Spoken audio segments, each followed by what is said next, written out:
Ladies and gentlemen, welcome to the Clutch Rainbow Six tournament. I'm Tolsma. With me again is Anne. As always, she's trying to squeeze into the field of view because her camera is a little bit wonky today, but we're trying to fix that, no problem whatsoever. Welcome to the tournament, of course, hosted by Clutch itself, with Simon trying to get his degree finally, as he so rightfully deserves. We have a great tournament lined up, 3 days full of action with some great teams helping us out as well. And, and I'm hoping you're as hyped as I am. I am definitely hyped, especially seeing the teams that are going to help us out and are going to be participating in this tournament. It's going to be fun, for sure. Well, fun. Let's go over the format as we have today. We'll have 4 best of ones to get things going, just to make sure that everyone is already getting up to speed as well. From that point onwards, tomorrow we'll have 2 semifinals that will be in a best of 3 format.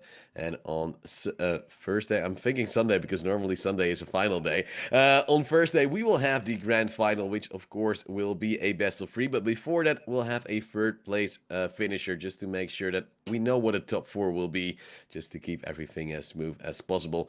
And we have to also admit, we're not alone here. We have someone with us to analyze because, well, I'm not that smart. You're a little bit smarter, but there's one guy who's incredibly smart, and that's none other than Fraser himself, a man from the Isle of Man with a beautiful, beautiful accent. And Fraser, let's just say hi to you, my beautiful man. Hello there, Todesma. As always, it's a pleasure to be here with you. And hello there. It has Hello. been a while. I hope you guys are looking forward to today. We've got quite an action-packed day ahead of us. I'm looking forward to this first matchup. It is going to be MCon versus Activate. I'm excited for this one. I think we've got an absolute barn burner ahead. Todesma, come on. What more could we be looking forward to here? I mean, Clubhouse is Benelux. It's the bread and butter of our community. How are we feeling about this? It's exactly what we need to start off the day, especially with MCon Esports, who have proven to be decent in the Benelux League and now also trying to win this tournament as well. Of course, Yuri is still in there, a man with many hats and also many players.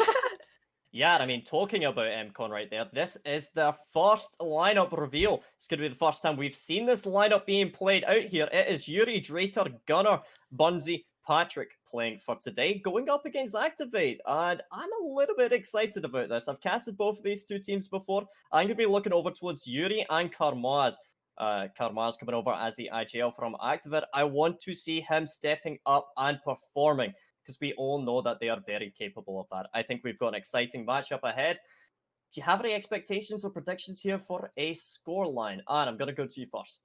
That's a really good question, actually. Knowing MCon obviously as a team, activity like a bit less. Yeah, if I have to like say what I know, I think MCon could win this, but I don't know like a scoreline. I'm really like I'm not good with maths. People do it with the math stuff. I could not give a specific scoreline. That's fair. Toddesmar, you got any thoughts on that one?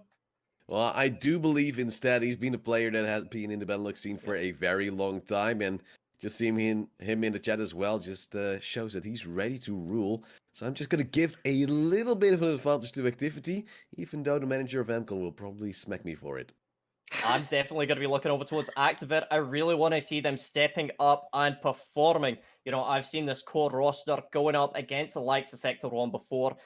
You know, a well-known Challenger League team and Benelux League team. So I really think that Activate, they've got what it takes here. I'm thinking we're probably going to be seeing something like a 7-4 on Clubhouse. But at the end of the day, what do I know? I'm just an analyst, and I'm looking forward to the matches. I'm hoping we're going to be getting started with that in just a few minutes. And Tosma, take it away.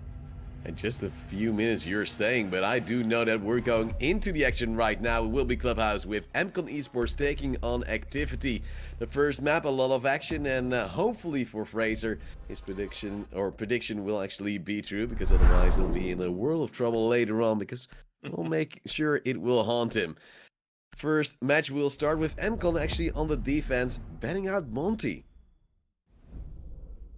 Oh, for me, my Oh, your feed has broken? Yeah, my feed's broken. Yeah, Oh. I just see the banning and it stops at 0.00, so that's pretty awesome.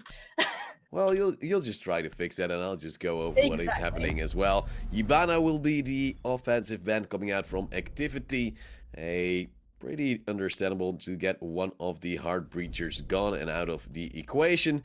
But, well, more often than not, you do see the Thatcher being banned out on Clubhouse as well, so I'm curious to see what that will bring to the table. Termite, of course, will have no problem whatsoever opening up the CCTV wall, as the first defensive ban will be Wamai. Also something we do understand, and, well, that makes Garage a little bit more takeable. Yeah, especially when you see the Wamai magnets being held in Rafters. It's a really difficult way to take Garage like that. So definitely an understandable choice. Second defensive ban to come out is Goyo. A lot of less denial for specific areas if you don't have the access to his Vulcan shields. Of course, these teams might have actually had a little bit of a scrimmage going on beforehand to at least know what they're gonna do usually. I'm curious to see if we'll see some counter-strategy coming in as well. For the first bomb site, we will see Church and Arsenal Room, a very normal start to get things going. And also an interesting thing is that the Valkyrie is open. An operator we do see being banned more and more to deny that intel. And I do assume, especially on this bomb site, there to be at least one C4 kill. I think it's interesting that we're seeing a 6-pick. Instead, the pulse is not going to be brought out. We're seeing a castle right now. They must have a specific strat while trying to barricade off specific things. Usually, you'll see pulls indeed below, attempting to C4 anyone that's going to come from kitchen. You get the intel, you have a C4 to counter that. But we see a castle, so they must have the strat to castle barricade anything off, possibly for a heavy roam as well, if I see the visual being brought along as two. Yeah, you would assume, especially if you would see that castle, that it might have been like a gym bedroom, because that's usually the bomb site where you do see that operator. You're actually putting his bulletproof cam in Draytor's hallway right now, which could be like an extra insurance policy to get a C4 going to get a kill. But especially with the IQ, you would expect them to know where the Falcam is and then maybe be baited out by that. Yeah, indeed, the IQ has got great utility to counter that Valkyrie cam. I think we saw a Valkyrie cam being deployed in the bathroom as well. We see Grips just pre-firing Cash, making sure that's anyone hiding there. They can counter them easily. Maybe they go for a spawn peek. Maybe they're hiding there in their room. But I think I saw a Valkyrie being deployed in bathroom. They might know that they're going to push this from bathroom. There might be garage clear. I'm curious to see what kind of strat we're going to see here. Yeah, we see a slow approach coming in from Activity, not taking any chances at this moment in time. Also, of course, bringing a double hard destructor. The Maverick, especially with Akid being up, might be necessary. But I am a little bit flustered by Activity actually not picking up the Thatcher now. It has been left open just to make the world an easier place. Yeah, exactly.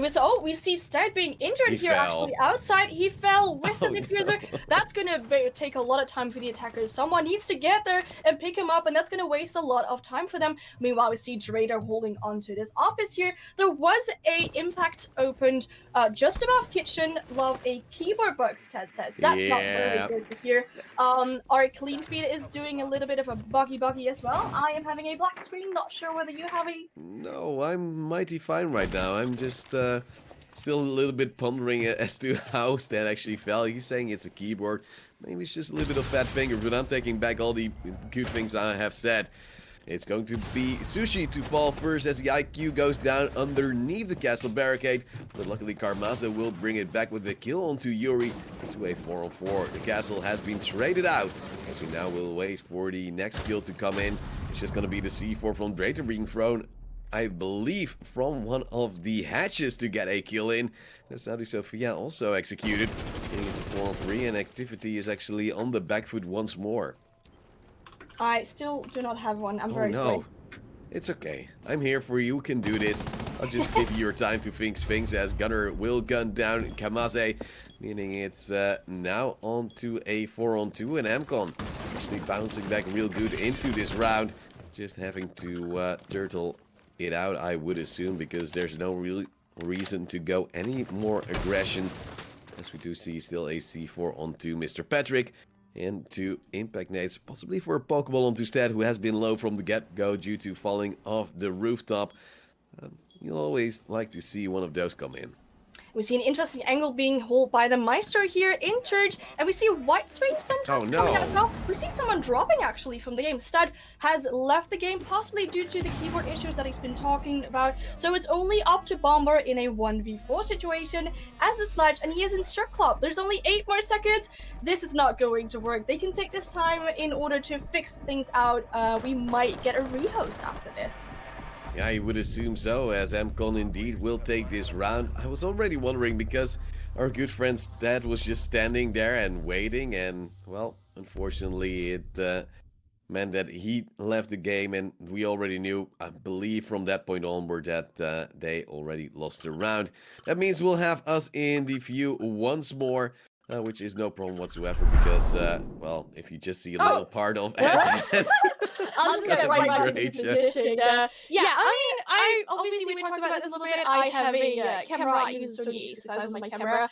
We tried multiple fixes with my Streamlabs, and I mean it's not working. So I'll do like some advanced yoga to have myself on screen today. Yeah, well, we'll make it work. I hope that you'll get some great physiotherapy after this, because I'm not too sure that your back will be too happy with this one. But we'll make it happen. It was an interesting first round. Pretty decisive in favor of Amcon Esports. Lost 1 player, but already had the opening kill. I don't really understand why the IQ ran in like a madman right there, especially with that angle just easily being held by the castle as well.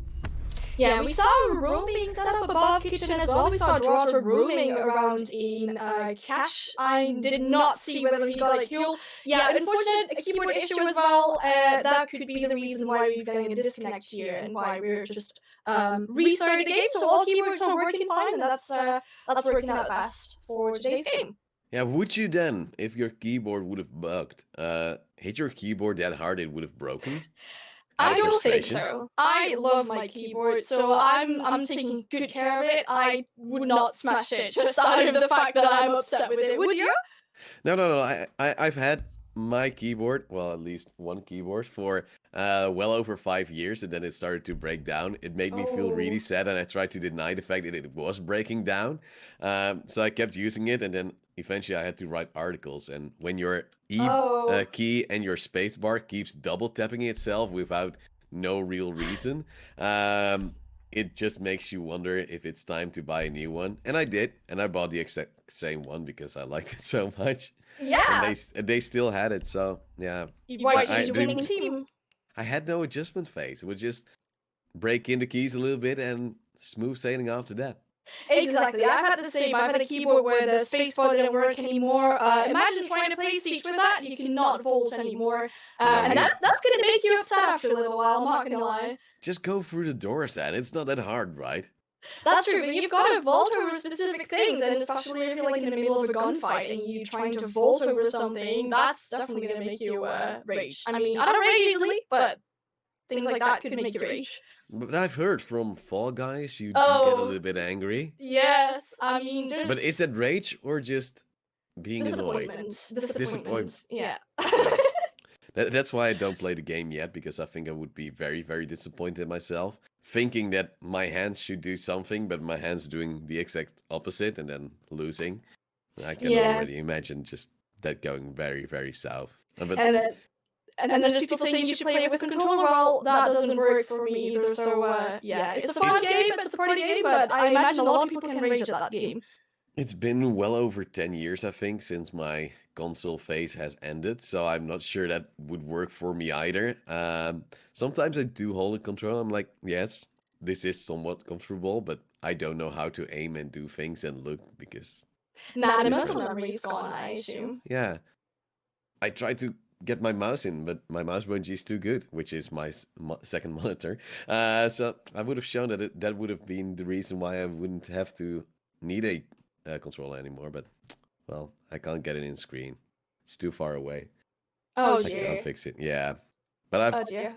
I have two of these because I'm weird. But let's look at the bans before we actually went into this map. Of course, we already saw it is Clubhouse, but who banned what? Well, Oregon was taken out by MCon Esports. Apparently, they don't like new maps, which is weird. And also, Consulate and Team Park were taken out of the equation. So that hurts us a little bit, but luckily it did work out with Benelux House being turned in.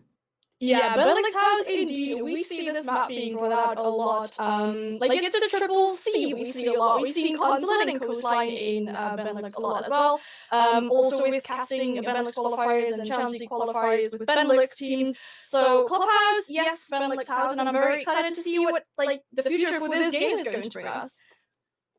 Yeah, we're still just waiting for Stead to join back into this match. At this moment in time, he's not in there, but I think he's just rebooted his game, so he should be in with no time at all. So just keep our fingers crossed and don't stop believing. Hold on to that feeling.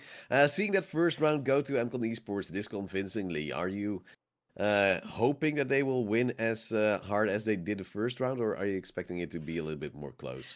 I would not be very happy for Activity if they won every single round as hard as they did the first round. It's not very nice to get disconnected and stuff, so let's not hope for a sweep 7-0. I mean, casting a 10s game is always the most exciting thing, in my opinion. So I would love to see, for example, a 7-5 or something, regardless of which team eventually takes the victory, but 7-5 is always nice to get the most 10s games out of that.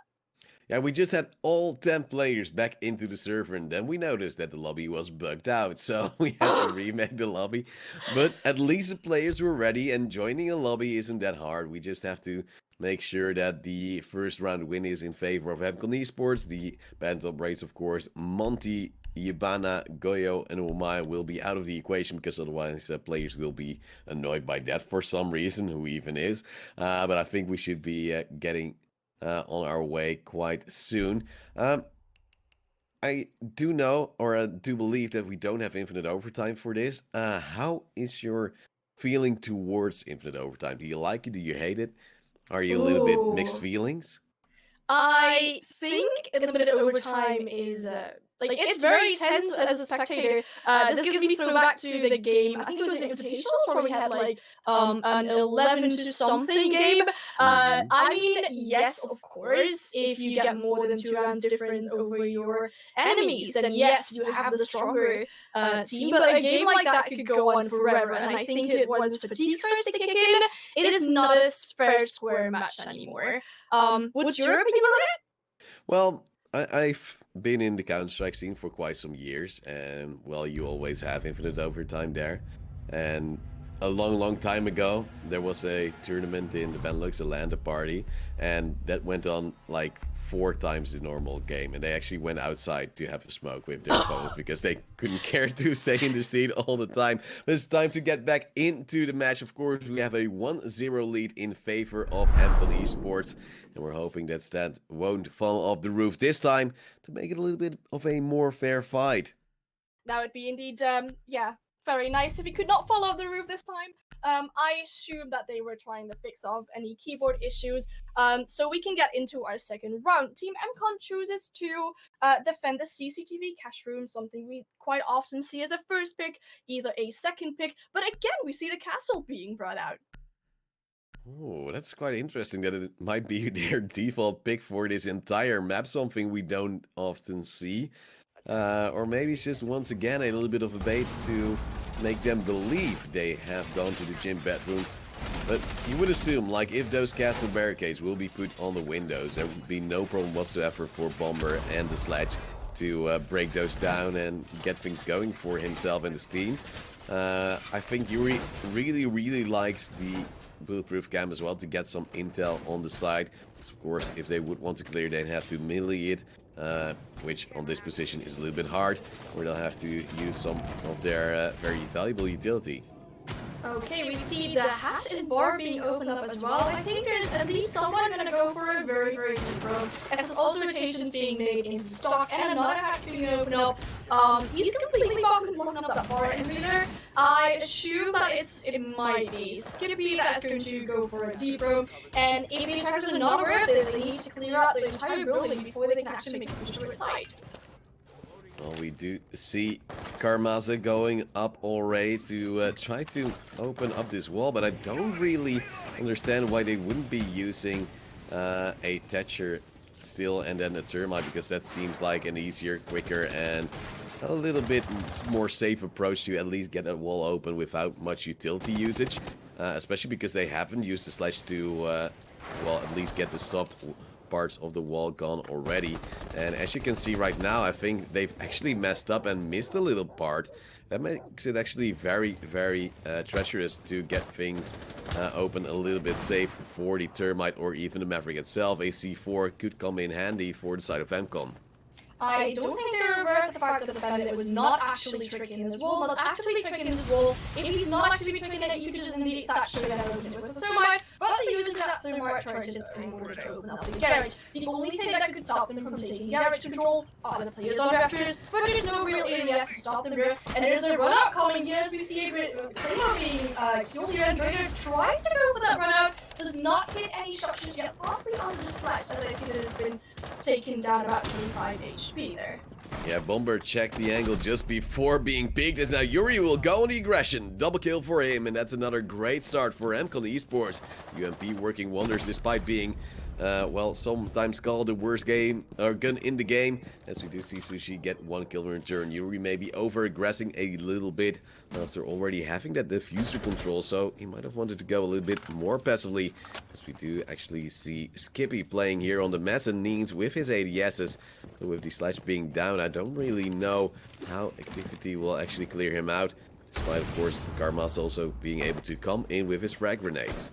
And we see them trying to take control out of there, getting rid of that belt. Oh, this is C4 going in, going for a double kill, and it's only off to Grips now in a 1v4. Being brought down, being injured as well, but Zofia can pick herself up. I don't think this is going to take long. Skippy going for that, almost run out there, getting the final kill, and another round on the board for Emon. It would have been great if he would have full sprinted out of that door and get killed by the Claymore, getting a kill on the Zofia as well. I think that it would have really added style points, but now we do see the 2-0 lead for MCon Esports, taking the lead quite easily and now going onto their tertiary bomb site of Gym Bedroom. Once again, of course, picking up that castle. Unless if they trade it out, I would be very, very, very confused. But Yuri's not actually baiting me. He's probably going to 6-pick into it. I think he heard you. I hope he's going to 6-pick into it, because otherwise I'll be very, very disturbed. Yeah. There we go. We see the 6-pick coming out into castle. I wonder where they're going to use the castle for. I saw them completely blocking off bar last round, but I did not see anyone actively play in bar. Or I must not have seen that correctly, but it seems like an interesting goal and maybe something to confuse the attackers here. And in the first round, they actually did play into towards that bar area, and they actually got the opening kill. So I think they're just trying to put on some pressure in that regard to possibly bait Activity to having to clear it. Also, it might be a little bit to scare them going into a vertical angle to clear out the side. But, well, with those opening kills coming in from MCon Esports, I don't really think Activity stood much chance going onto that position anyway. Nah. For Monster Bedroom defense, you usually see someone trying to hold on to the hot balcony. I see a bandit being brought out. They might actively go for a bandit trick there. I see some rotations being opened up in logistics there, and there might be 2 or 3 people actively trying to hold on to the cash as well. Usually it's the team pushing it from both sides, both hot balcony as well as cash, and clearing out people that are in cash, especially if it's reinforced, is going to make it really difficult for the attackers. And we see Grips just getting into grips with himself as he's trying to drone himself into this area of the map as well. This moment in time, no real roam pressure from MCon towards this area. They're more focused towards the CCTV and cache area at this moment in time. Indeed, we see them slowly pushing from the bar strip area, making sure that all parts are clear. The first person they're going to contest there is someone on top of the main shed. So they didn't quite catch the name there, as my team is still not working. I am casting from the OBS feed that I'm getting from Simon here, which is totally fine. You can also see that screen share from Canary. That's the bronze screen, but of course you can't use that as mid observing, which is very understandable. So we're going to see Grips here pulling up onto the balcony, but actually going for the same Maverick trick here as well, but I do hope that they're not missing out at any spots this time. There's no one actively defending the hallway, nor is there anyone Bandit tricking. Bandit is currently hidden in bathroom. Luckily, they didn't mess up this time, so Kormaz actually doing his job quite alright, as they do have the wall open and trying to put on some pressure with the drones as well. Gunner will be spotted. I'm not sure if he has an ADS here, because otherwise one of those nades could rain in and get a kill onto him. Master will actually have already expended one, and we of course still have 2 more onto Bomber, who could bomb out that bandit no problem whatsoever. Indeed, we see them now opening up this hot balcony. There's not really any push coming further. We see some drones being active as well. But it's the first kill being picked up onto the Curator. That's the developer gone. They still have some developer cams here and there, I imagine. But it's going to make it harder for the defenders to hold onto their side. Candidates are now coming in onto Gunner, takes him on towards almost half HP. C4 will be thrown, will actually not go as planned, as it didn't actually go through the wood. Second nade will be cooked right here, will be thrown in onto Gunner. He'll go even lower, as that will open up that wall. Of course, that C4 also broke down the bandit wire if it wasn't destroyed already by one of those nades. That actually puts a lot of pressure on towards MCon Esports. But how will Activity actually push through? As Skippy now gets 1 kill, Gunner will go down to Grips. However, as now the diffuser will move in through the bathroom area. Looking at full construction as there is a player close by. Karmasa takes down Skippy. Patrick with 1 refrag, however, brings it into a 3-on-2 as the diffuser is being planted. So effectively, at this moment in time, it is a 2-on-2 with a very well put down smoke canister. Doing a lot of damage on towards the players, but then the problem is that Patrick will fall. Only Yuri is alive, and he is miles off the bomb side. So I would imagine this might actually be the first round going in favor of Activity. Indeed, the diffuser is down, and that Sledge needs to hold onto it. Bomber is able to pick up that kill there onto the castle, and that is the first round on the board for Activity, indeed. Finally, they make it, and of course, it will be on that tertiary bomb side. It is the side where you would imagine to have a better shot at actually winning it. And now we'll see if MCon can once again keep the same rotation. Church Arsenal, the bomb site to be picked up. I am getting a black screen, but she's trying to fix it, I do believe, and I'm back. No worries. As I am wondering if we will see actually the Thatcher from Activity on this bomb side, because last time around they didn't actually play this one. Okay, I'm now getting the full screen back, Henry. Thank you. I really Oh, appreciate that. That's you're awesome. being I can spoiled. finally see the game in full screen. That's gonna make it a lot better. Instead of the IQ, we now see the Ash being brought as well. Oh, 6-pick from an IQ to an IQ. That is 200 IQ. It's just too much for my simple brain to handle it all, as we will once again not see the Thatcher come out on towards this bomb side. Of course, with the IQ and the Maverick, you could deal with the Kaid Clouds, no problem whatsoever. But, well, not having the Ibana, maybe that's the reason why they aren't bringing the Thatcher. I'm not sure. Would you still bring the Thatcher? Yeah, I mean, if the Kaid places his Electro Claws right onto the hatch, it's gonna make it really difficult for the IQ to actually get them from above. Oh, no, Grips! We see disconnect from Grips. He's lost grip of that game. Haha. Sorry, that was no pun intended. Sorry. But I would still bring a Thatcher. I mean, especially if Thatcher is available.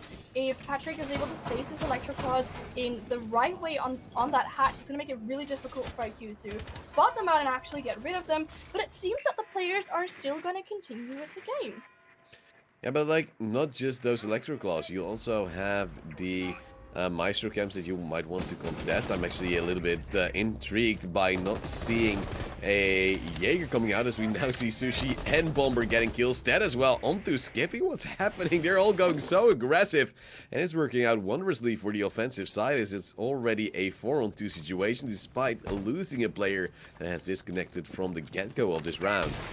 Yeah, it seems that it did not mind losing a player there. They're still able to bring it down to a 4v2 situation. It's only up to Gunner and Yuri to get 4 kills or defend the bomb site with 2 minutes and 10 seconds remaining. We see them now trying to go through towards kitchen. IQ possibly could take some control of office as well, making sure that if there's still someone remaining, which I do not assume, they can still counter the person. We see that Grips has returned to the game, which is really good.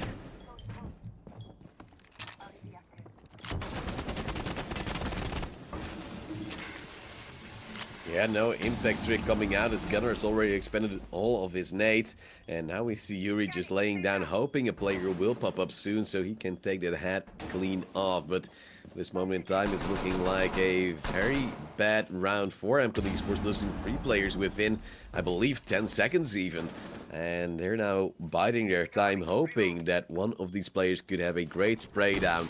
But it doesn't really seem to be the case, as Activity is just trying to play the smart game. But I believe the default cam in this bar hasn't been destroyed, because I see a blue light right above Bomber, so that's a little bit sloppy.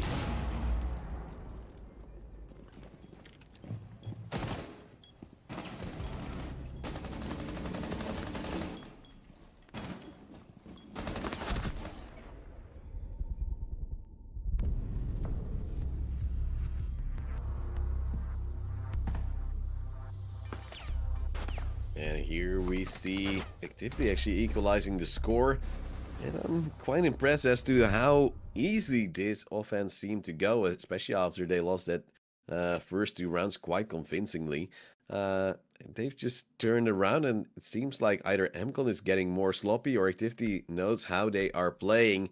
And with us going back to CCTV cash room, that might actually spell trouble for MCon, possibly losing the lead, or at least giving the lead over to Activity, and especially Sushi, who's had 7 kills so far already.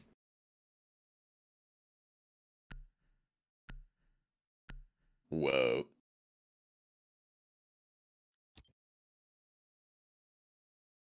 Defenders, protect your bombs from being defused by attackers. I'm curious to see whether he's going to go for the same barricades as he did last round. He placed them all around bar, possibly guiding anyone that's going to roam there. But I'm curious to see if he's going to do the same, or if they're going to go for a different strat.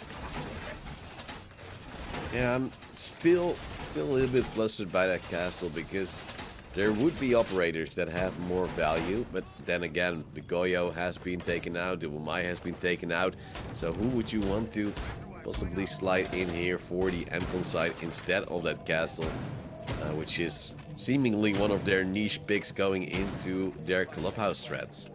Exactly. You see a Legion Goo Mine being placed in stock as well. The stock hatch is being opened too. But we see the same barricades being brought out. I think they're expecting at least someone to push it from stock, possibly an IQ underneath or a Zofia underneath to get rid of the Bennett batteries at the CCTV wall here. Grips here placing a claimer at the garage wall before he's going to join it, making sure that no one's going to go perform a run out on him. And he spots a player onto Raptors, trying to go for a shot as well. And he's bringing down Skippy to about 25 HP, and it's going to make it harder for the defenders to hold onto Raptors here. With a pre-fire of Grips almost coming in clean onto a player as he tries to put some pressure onto Garage. Last time around, Tifty had a lot of trouble around that area. First seeing a double kill from Yuri coming in, and afterwards also a double kill with a C4 from Patrick, actually closing the deal.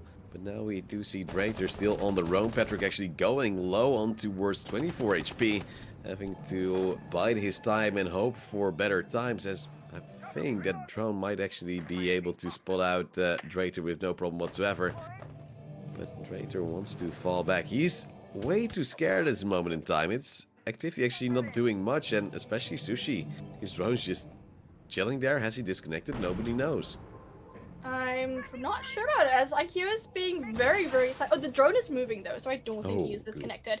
However, Drater is keeping control of Bar, which is a good thing in the side of MCon, as they're able to take control over the map still for like 1.5 minutes into the round. They don't have to give it up just yet, and we see Sushi now slowly going to push onto this Bar area, double checking the drone there again, and we see that Drater's got some good information as well with the Valkyrie Black Ice, but no real contest coming out from Bar, as Sushi is actually leaving that spot, and Drater's got to get peek at this window here, going for aggressive run out, but it's Sushi to pick up that kill onto Drater here, finally getting rid of that Valkyrie in the Bar.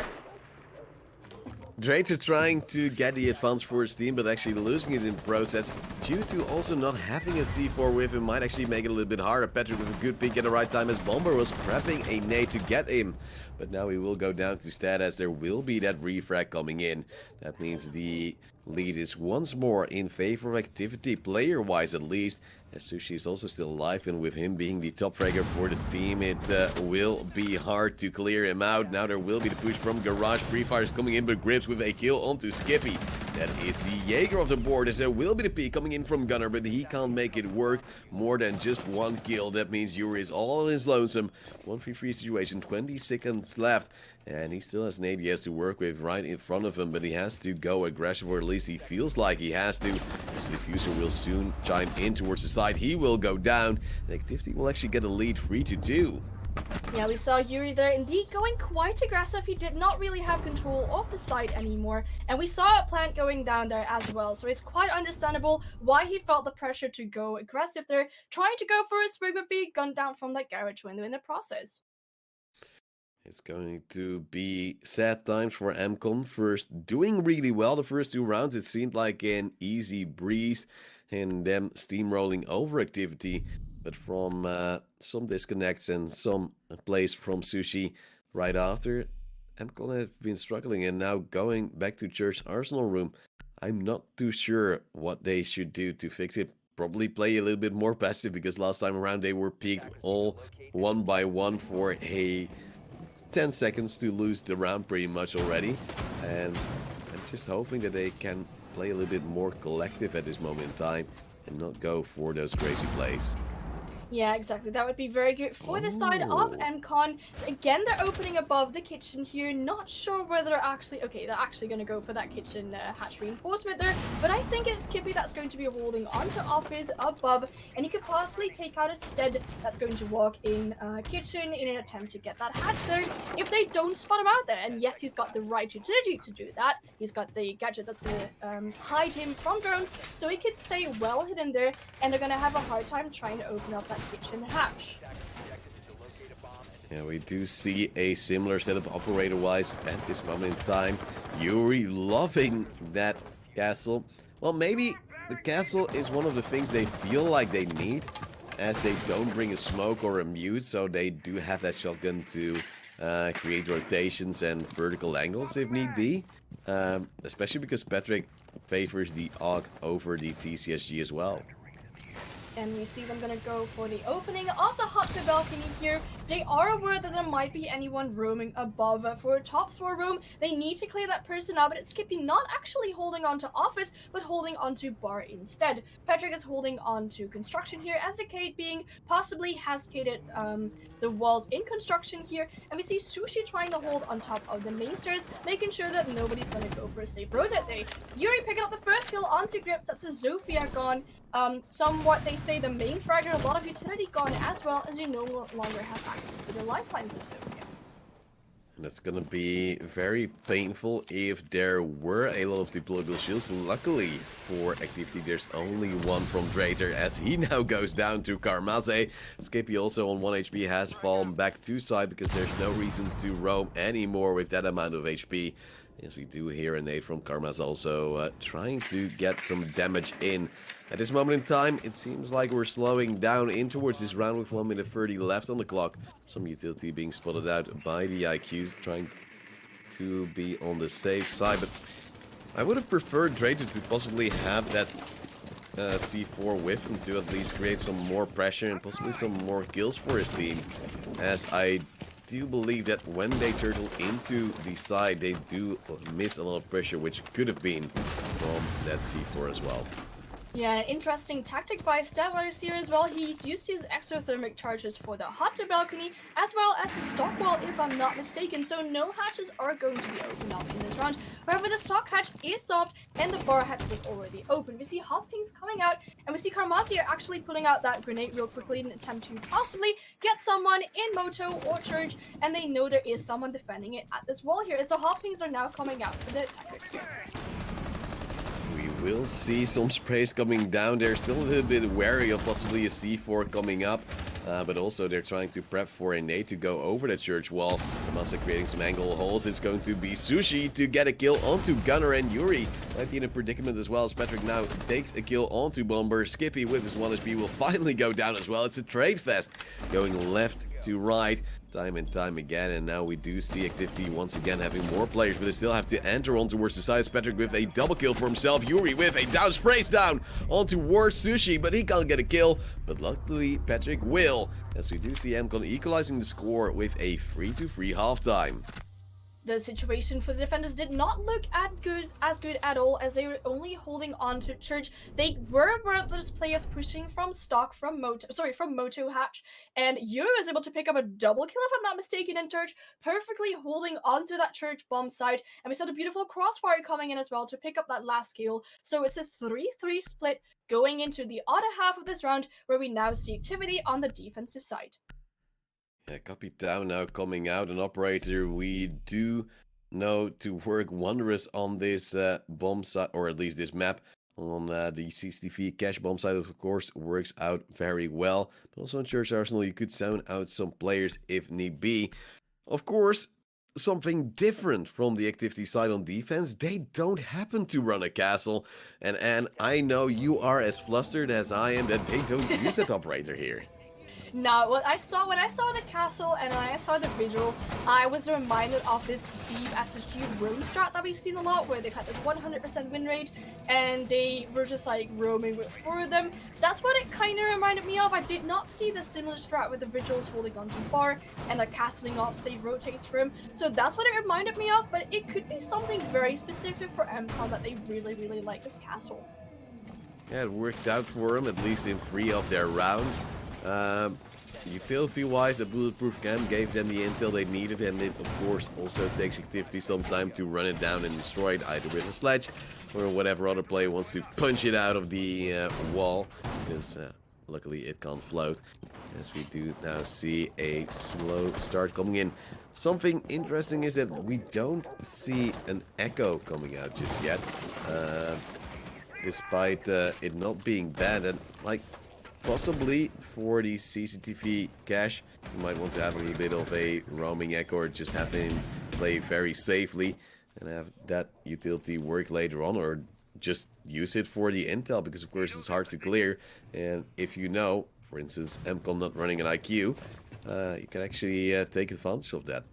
Yeah, exactly. When you pointed out the fact that there's not really been any echo so far, I was wanting to point out the fact that Activity brought the IQ quite often. On this first side round with MCon, we don't see it being brought out. We don't see a Thatcher either. So I wonder how they're going to take rid of the utility. For example, the Meister Chems and the Evil Eyes, so the Evil Eyes and the Valkyrie Black Eyes, they're going to be way harder to spot out for the attackers.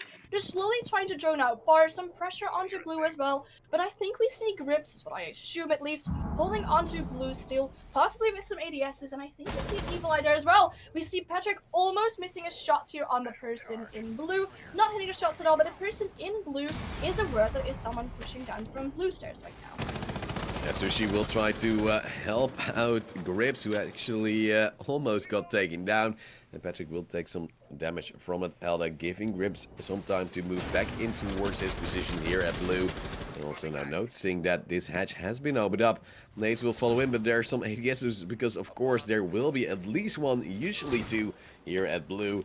One of which was a little bit more put forward. Now, when you lose, I believe, 2 of your frag grenades, you finally try to use some stunts from another player, which is a little bit on the late side, wouldn't you say? It's some interesting uses of utility, and I think that first ADS is placed quite interestingly as well, as you could possibly pick it from the hatcher, but luckily we have another set of grenades in the hands of Gunner here. Smoke gas is being popped out as well with 48 seconds left, and there's fire in the blue here as well, but it's Maverick being gunned down here by Grips, as he's still able to hold onto blue with 40 seconds left into this round. It's not looking that good for the attackers, but they're trying to push from Moto on here. Yeah, Smoke is now being deployed to slow down the advance of MCon Esports, as that takes down Raider as well. It is an effective 4-on-3 situation, but now Bomber takes down Skippy as well. Makes it even harder for the side of MCon to get in towards the side. Patrick falls. It's only Gunner alive in a 1v4. With only 15 seconds and no diffuser in hand, Bomber moves in with that shotgun. It's going to be MCon to lose once more and be on a deficit, but this round was a little bit hectic as well. Those Capitao firebolts going towards the blue area where the Jaeger was playing, and you reimagined him falling back towards the side instead of going towards Oil Pit. And, well, if there would have been a drone, I think they would have known, but that just shows that MCon didn't have the intel they needed.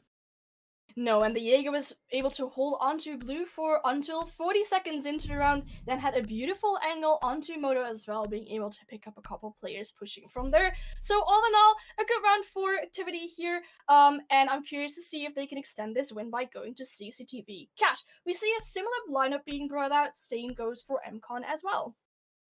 Yeah, the Bandit into the Bandit pick from Stat, just trying to play with our minds and keeping us on our toes, as I would imagine him to check this a little bit more actively, unless if we do see MCon also going for that opener with the Maverick instead of the Termite.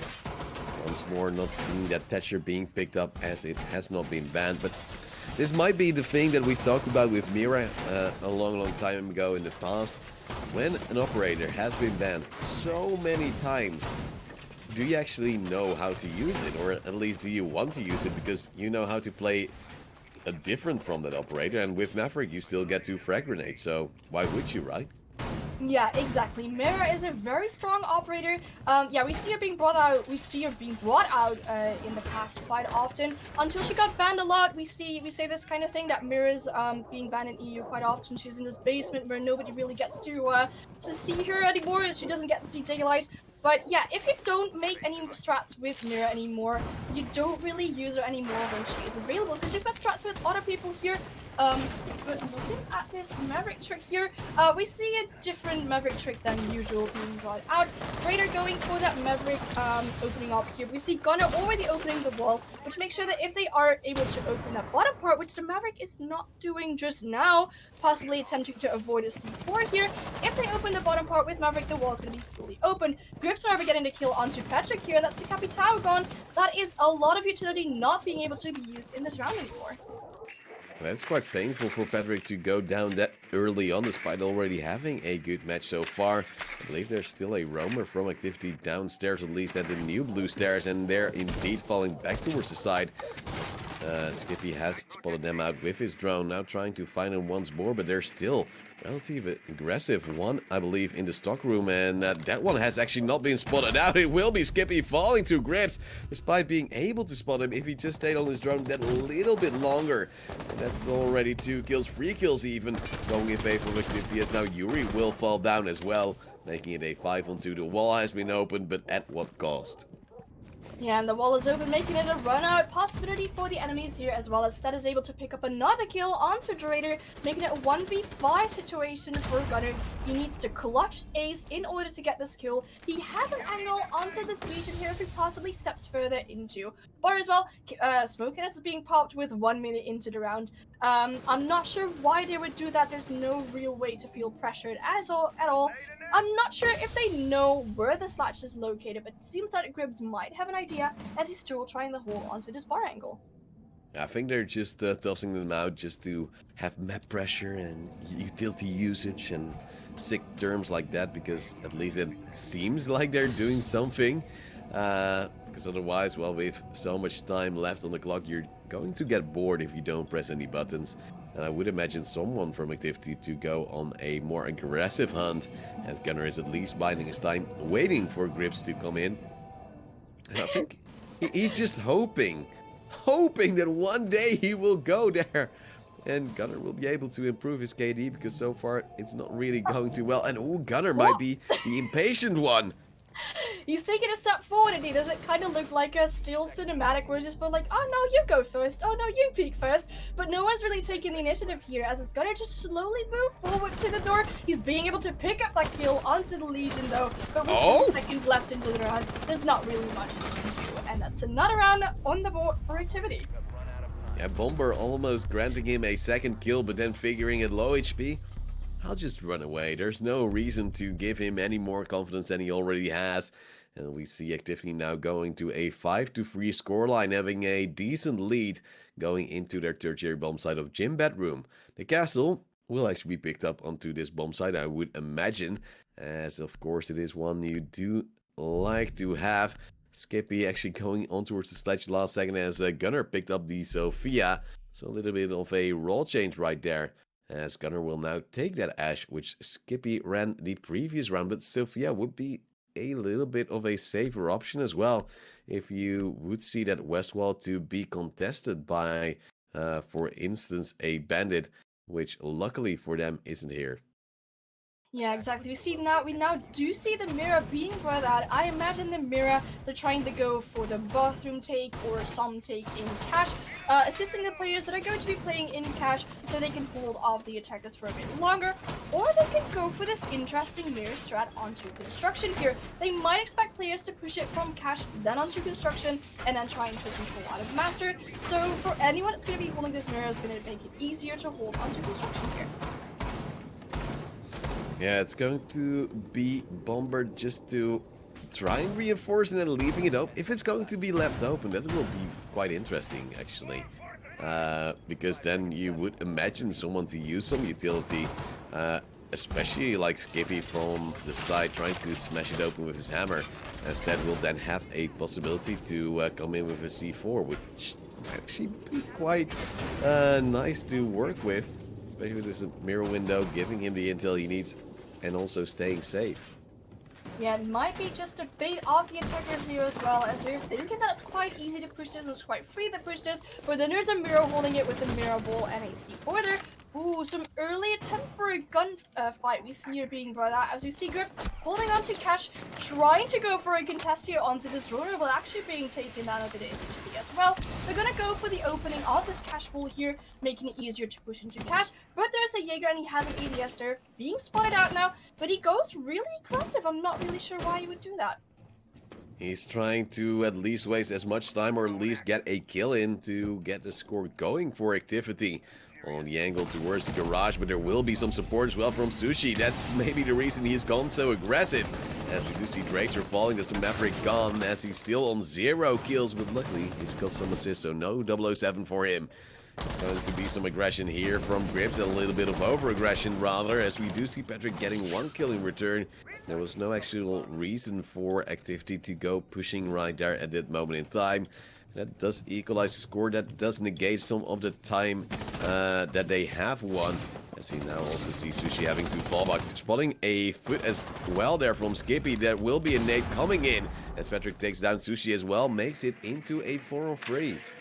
That was the one person that they need to get rid of in lobby here, as we see Karmaze holding onto the main source, but he's being spotted out on a drone as well, if I'm not mistaken. Bomber now trying to take control back of office. No one has dropped it yet. They're trying to drone it out. Smoke is being popped off as well. They're constantly droning it, and Gunner is actually dropped, fully staying into the smoke, and he's being able to pick up a kill onto Bomber. Bomber first picking up a kill onto Patrick. Gunner picking another kill onto Karmaze. That's a 1v3 situation for Stead. He's able to hold onto the bathroom still. Ping's being brought out, so he knows there's someone pushing from construction, but it's going to make it really hard for him as he's in a 1v3 situation. Yes, that has now been drowned out as well, so they know exactly where the last player will be of activity. There will be some utility to deny him at this moment in time. There will actually be a kill on towards the planter. Then he'll swoop in on towards the aim of Skippy. So luckily Mcon can make it back into a round win. But with the down coming into the diffuser planter, that was actually quite scary for me. Yeah, it was making it more towards the defensive side for this round, as I'm not sure whether Mirror was aware that they dropped the diffuser, but if you have that information, you have a really good position to defend yourself against the last two operators. They knew there was a person in Master about to peek the bathroom here, but he peeked onto the Master bedroom balcony. There was someone holding that window, and that turned into a round for MCon. And we'll see the Church Arsenal room coming out from activity once more, as of course the bomb site has now been opened up. And the castle will trade into a Valkyrie. More intel, possibly a C4 if they do not go for the deployable shield, which we've seen MCon run with most of the times. I'm curious to see if this will be another round win for activity. And then going back to CCTV and cash room, I think they could actually bring it home, unless if MCon has already improved and hopefully for them not lose an important operator early on.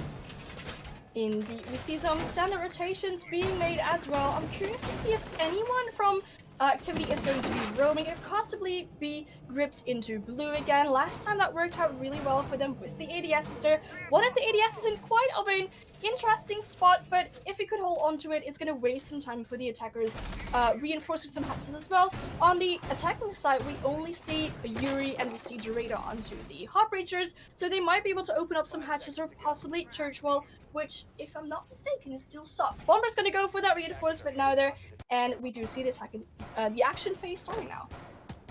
It's going to be activity playing for that map point, and of course match point, as today we're only having 4 best of ones.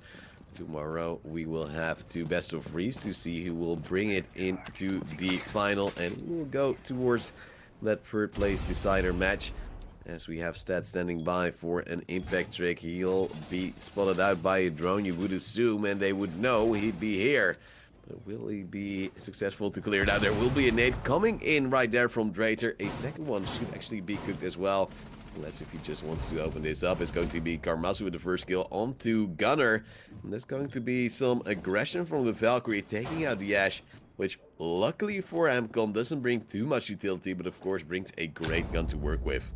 Karmaze picking up a double kill here with the C4, with that kill onto Drater. That is your Maverick gun, and he was in the attempt of opening up this hatch here, but I think he's too close to the side of it. He was able to be C4'd by Karmaze here, picking up a double kill. Sushi being brought down to about 50 HP, but Yuri being injured in the process as well. If they can get rid of Yuri here, that's the only Heartbreaker that is left, and Stat is looking to get that kill here. But we see another Tekken coming into the kitchen in an attempt to pick Yuri up. He is able to finish that kill onto Yuri here, being spotted out and injured as well by Skippy, making it a 2v3 situation.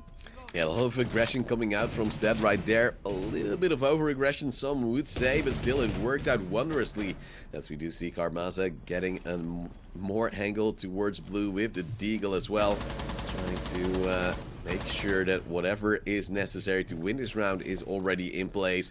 No more C4s coming in from activity, however, so most of it will be gun game. And also possibly some intel from those Maestro camps, as only 1 HP is remaining onto Skippy. Here come the Capital Bolts.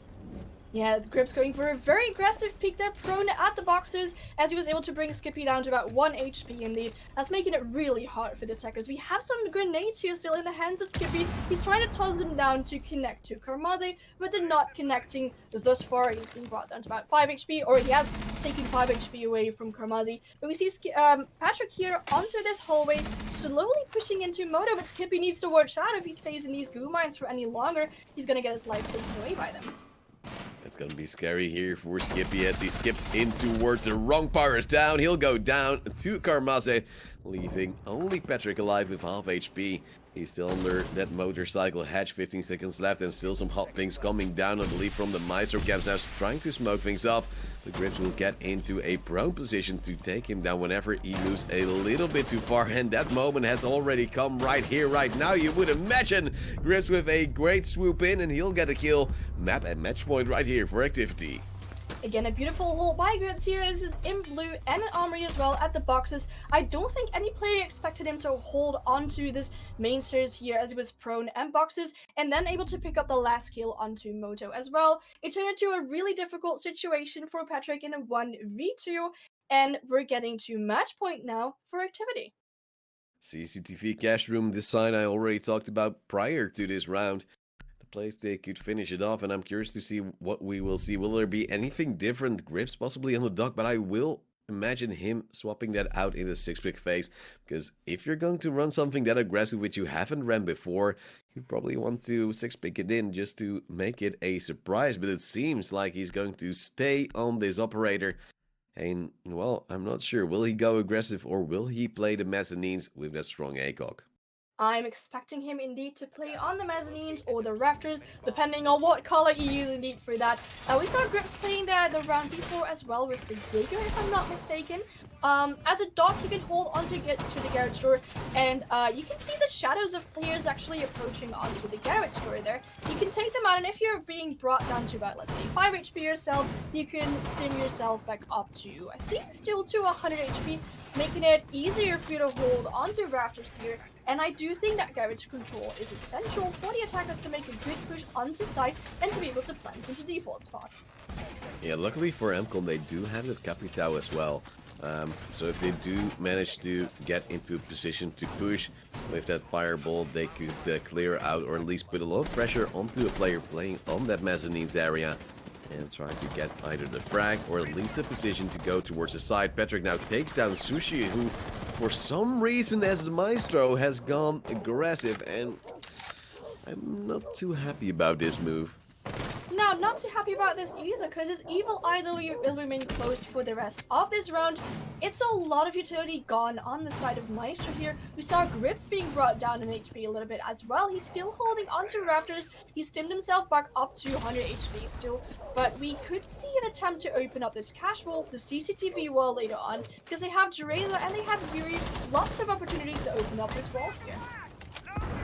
Is Patrick trying to get more angles in for himself, put some pressure onto his opponents, but he should be wary as well for Grips, who's holding that little pixel angle, whilst also being susceptible to be taken out from that garage wall that has been opened. It's going to be a slow moment in time, possibly a run out later on as well from Karmaze, who is now standing by, will be waited upon and taken down by Patrick, who knew what was coming. Oh, sorry, I'm choking. Take it out. Yeah, take it over. Sure, don't choke, please. That's not a good idea. I've seen this run out before. It's a quite common run out to do from Strip. It's a good thing that Patrick is actually countering it. This makes it harder for the defenders to hold on the site with only 3 defenders remaining here. We see some control trying to get into Garage here. Grips is still able to hold his angle as he stands up, trying to contest that angle onto CCTV wall, but no real gunfight coming out. He spots the Maverick and is able to take down the Maverick, but he's tossed into fire here as he's picking up another kill onto Patrick. Then he is able to, then he's being smoked, being fired out, and that's the end of Grips' life here, as he's no longer being able to hold onto this Garage here. And we see MCON taking control of Garage now. Yeah, I'm sorry about that. My saliva is apparently deadly, as we are now in a 3-on-2 situation in favor of MCON, trying to bring it back into a 6-5 and possibly forcing overtime after. They're trying to get close, spotting out another player in towards the cash room. Both players actually close by on towards that position. Hopping's coming out. But still, MCon is waiting for all the players to be in a position, as well as Skippy, who will be probably repelling on towards the breach. Still having 2 nades as well, throwing them out to get some cover. But smoke canisters also being deployed right here by this side of activity. Stead getting 1 kill, but will be traded out by Gunner, leaving only Bomber alive. 1 smoke canister in his pocket, and 2 players left to find. Gunner is going to go for the plant at default position. I do hope that Bomber is able to use his last smoke canister for that. It seems it's going to wait for a little bit. He's going to peek onto the garage here. The person, Skippy actually missing a shot stir. Gunner to pick up the kill onto Bomber, making it a 6-2-5, and indeed possibly forcing overtime unless Activity is able to win the next round. And now the question will be, will they stay on CCTV cash room? I think it would be the most advisable. As the time they did go to gym bedroom, it seemed a little bit sloppy, and I'm not too sure if they could win that bomb site this time around. And indeed, it seems like they will go for CCTV. Just hoping that Sushi won't fall in the first 10 seconds of the round. I'm not sure if it was a spawn peek, some aggression, or if it just was a wall bang on towards the barricade at the garage door, trying to get it open. Because, well, I think everyone has had it at one moment in their Siege lifetime. You accidentally get a kill by pre-firing a barricade to open it up. Yeah, exactly. You must be really happy if you're on the end of getting that kill, but if you're on the receiving end of where you're actually being killed, I imagine you must be very upset by that. Grips, however, was putting out great effort to keep his team in the round last time. He was able to pick up a double kill onto Raptors here. I hope they're giving him some room to play around in Raptors again, that he's able to hold onto Raptors. For MCon, that's making it difficult to push here. They did manage to open that wall. They did manage to get the last kill, and I'm curious to see if they'll be able to bring out the plant in standard spot again, default spot. Yeah, we do see both Electroclaws coming down on top of the mezzanines, trying to at least keep them a little bit more safe.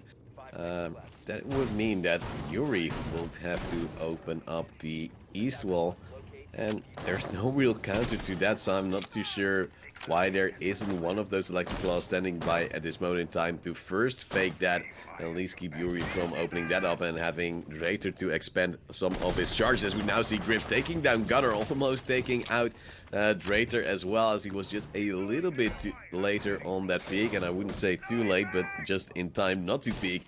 As we do see now Skippy prepping this wall, but with Yuri spotting those claws out, you would imagine him to open up this wall and hoping it to work out, but the C4 standing by the moment they start opening it up with the Maverick, and that even encourages them more for Yuri to bring out that Termite here. Yeah, it's going to make it difficult for the attackers here. They have already soft prepped it, but they need to be careful once they open this wall. Yuri needs to stand away unless the C4 is actually going to be tough on his head and able to take out his life there. The wall is opening up here. Grip still holding onto Garage here, onto the rafters. There is someone repelling onto the CC wall, but the attackers have not managed to take control of the bottom of garages yet. I'm not really sure what the Kaid was expecting after actually electrifying these two walls. That would really show you that the Maverick will have to go there, because if he wouldn't, well, then Yuri wouldn't have any value unless if they do get onto the mezzanines with some utility and clear it out. But now we do see still a 5-on-4 situation in favor of Activity, trying to waste as much time as possible and hoping that MCon will finally fall here and grant them the win. Exactly, the nade almost being thrown right at the default spot here, however not really connecting onto anyone. Skippy's able to take control of lobby, but yeah, there's not really anything he can do with the nades from underneath, unless find a clear possibly. Drayter picking up that team kill onto Skippy. I'm not sure what happened there. Skippy was fully alone in lobby, not being attacked at all. Stay picking up a kill onto Drayter. He's got the opportunity to say sorry to his teammate now, but look at this time lapse. It's 50 seconds and there's still control of Garage. I say as Grips is being down right now. He could pick himself back up, but if he stands up, he's being spotted out with the player in front of Garage immediately. Evil Eye still on the Garage door. It's going to make it hard for the attackers to take control here, and a smoke canister being tossed out as well onto the CCTV balcony, and we see Stead actually going aggressive on the CCTV balcony as well. Yeah, it will be Yuri standing by on that balcony trying to get in as Patrick now takes down Carmasso. Will be electrified, but it's going to be Yuri with a kill onto Seth as well before he will fall. It's going to be a trade. 1-for-1. Grips still not healing himself back up, now being spotted out by Patrick. Could have actually possibly healed himself after Patrick was moving up, and now we do see the Maestro Camp doing a little bit of damage as well. It's going to be time running out, and also luck running out for MCOD Esports, being kicked out of the tournament in the quarterfinal despite a 15 frags of Patrick. Exactly, yeah. That last round looked really difficult for Patrick. We can still point out that he's got a lot of kills for his team in this match, but unfortunately not enough, as it is an activity indeed to pick the win in this first best of one match. Yeah, a great performance right here from the side of Activity going into the semi-final of tomorrow. We don't know yet who will actually be their opposition. Of course, that will be decided by the next match, but I think first we have to talk about this match by, of course, introducing once more our beloved, our most beautiful man, and possibly also one of our best activists for LGBTI. There's so many letters. The rights. Yeah, I've got you for that. You are actually terrible. Let's move on, shall we? And let's talk about this match, because that's what we're all here for. I personally was expecting it would be a 7-4 scoreline for Activate. I was wrong, admittedly. I'm going to put my hands up to that one. My one hand up as my other one's holding up a monitor.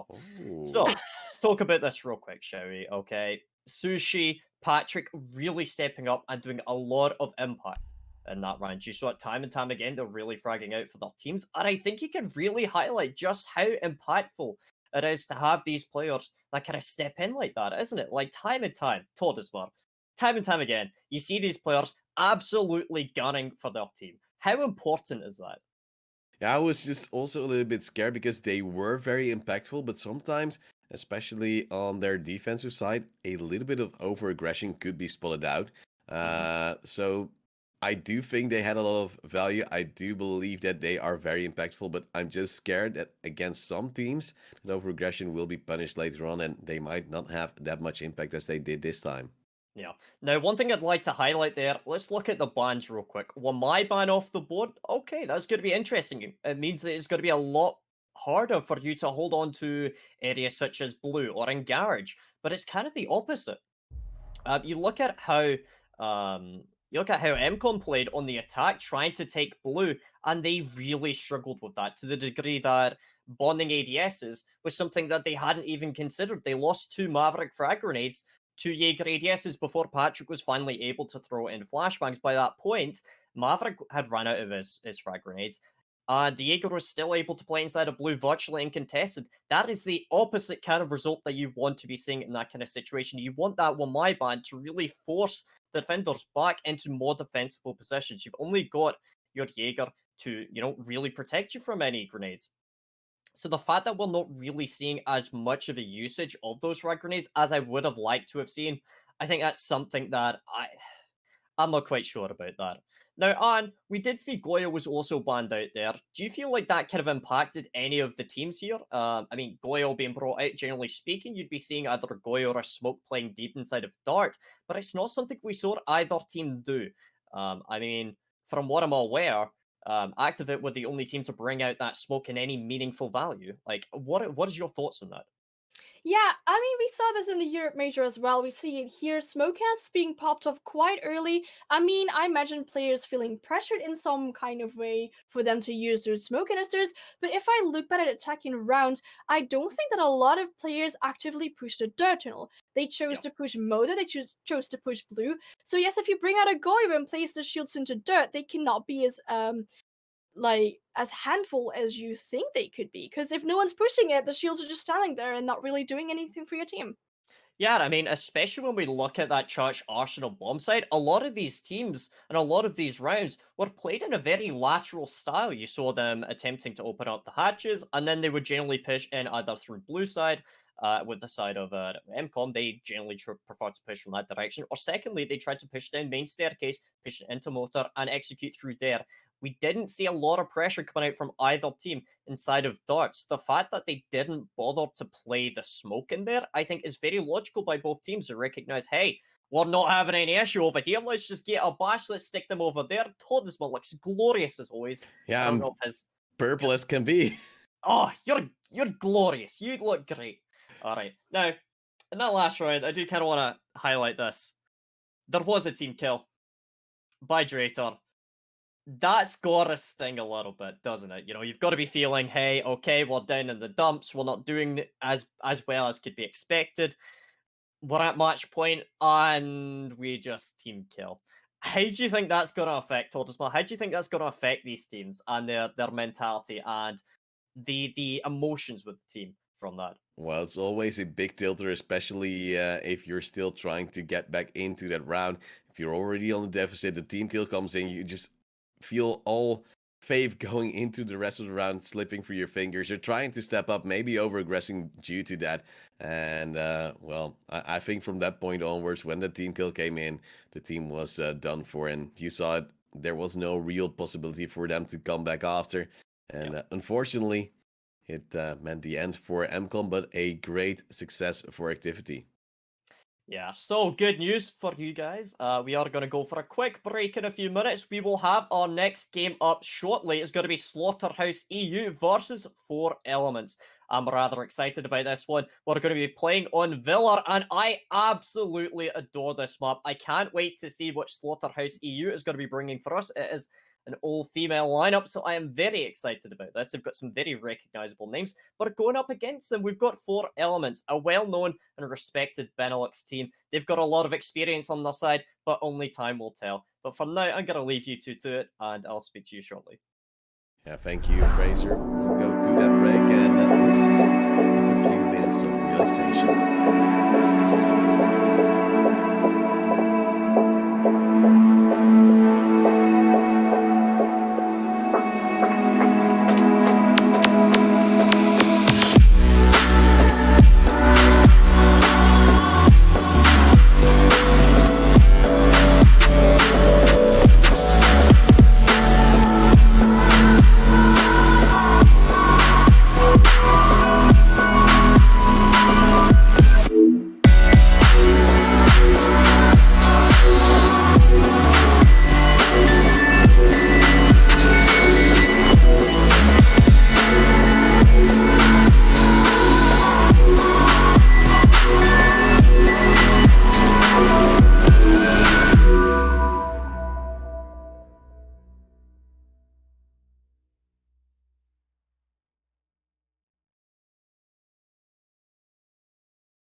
Ladies and gentlemen, welcome back to the Clutch Rainbow Six tournament as we're getting ready for our second match of tonight. It will be Slaughterhouse EU taking on 4 Elements, and I think we're going to be pretty ready to see what these two teams have to offer us. I am very, very excited for this matchup for multiple reasons. Both two well-known teams as of right now, and Villa, a map that I personally really, really like. So let's hop straight into the ban phase. For the first attacker being banned, we see Hibana, obviously a hard breacher with a lot of utility, a lot of ways to use her. So definitely a good operator to be banned out. And the second operator for attack that is banned out is Thatcher. Interesting to see Thatcher finally being banned, despite also not seeing a lot of play on the previous map of Clubhouse. On towards this map, of course, there's a lot of walls that you might want to clear out with the Thatcher. As we now see the defensive ban of 4 Elements, that will be the Mira taken out of the equation. And then what would we expect from Slaughterhouse? Would it be an Echo or would it be something else? I'm not really sure to see. We're gonna see a Maestro. Obviously, Maestro brings a lot of utility to the table with 2 of his Evil Eyes, gathering a lot of information for your defending team, but also being able to stop players while they're planting. If you're planting and you're full health and you start zapping someone immediately, you can take them out before the plant is finished. So that's very strong utility here being taken away from this game. Yeah, we actually see Ella Hover coming out from Alice at this moment in time, and we do see Iana coming out from Robinchu. I'm wondering if the fans of Robinchu will be in the chat tonight as well as they have been in the Benelux League. Of course, the player with possibly the most active fan club around the world. Exactly. I saw that tweet coming out announcing 4 Elements, and I responded to that. I am very, very ready for the hashtag Team Robins in chat, so I'm really curious to see if we're going to see that. Robinchu, in this case, on Iana, our Dutch Parade operator, so I'm curious to see what they're going to be doing with Iana in this round. Of course, there will be a lot of intel to be gained with the Gemini Replicator. Those frag grenades can work out wondrous as well, as Pinkle also brings a set of his own. Curious to see what the Ella will bring to the table in this round. Of course, we see her being played more and more. Yet sometimes players do tend to pick out of that Ella due to sometimes missing a little bit of utility. Yet the gun game, and of course also the possibility to roam, is quite impressive. Exactly, we see some shields being brought out on 90 as well, and Wi-Fi going for this Valkyrie cam outside, giving the defenders a lot of information on where the attackers might be pushing from. We see some hold onto red stairs here as well, and a roam downstairs from Wi-Fi, possibly able to do something later on into the round with a C4. See Chris trying to move up slowly, but of course first the drones have to clear out the master bedroom and possibly trophy and statuary as well. There is one player close by right here in the trophy area, and that will actually be Miss Marie on the Jaeger. I've played against Miss Marie in a few tournaments in the past. She's always beaten me big time, as Chris apparently hasn't thrown it out. Oh, that's so sloppy from 4 Elements, as Miss Marie shows how to play Jaeger after she's always showed me in games as well. But like whenever I play against her, she tells me I have to get highlight wheels on my Jaeger, and that gives me a little bit of confidence, only to be destroyed after. Oh wow, that's some good in-game banter, I assume here. But in fact, indeed, the misstroning here, very unfortunate, as they were not able to spot out Miss Marie there, and then Miss Marie taking advantage of that and being able to kill Chris here in the process. They're trying to take control here over the north side, but Wi-Fi still downstairs. If they're giving intel by possibly a Valkyrie camera, she can use the C4 to throw it up later onto and possibly get a kill onto someone. Pangoro actually being taken down in HP just a little bit as well, only about 5, so you can still take a lot of damage, but L is still strong and holding on to 90 hallway. Yeah, Slaughterhouse trying to turtle it a little bit, still having some players to put some pressure down elsewhere, as well as Robinchu now goes down, not killed however, so it might actually still be a possibility for 4 Elements to keep those 4 players alive.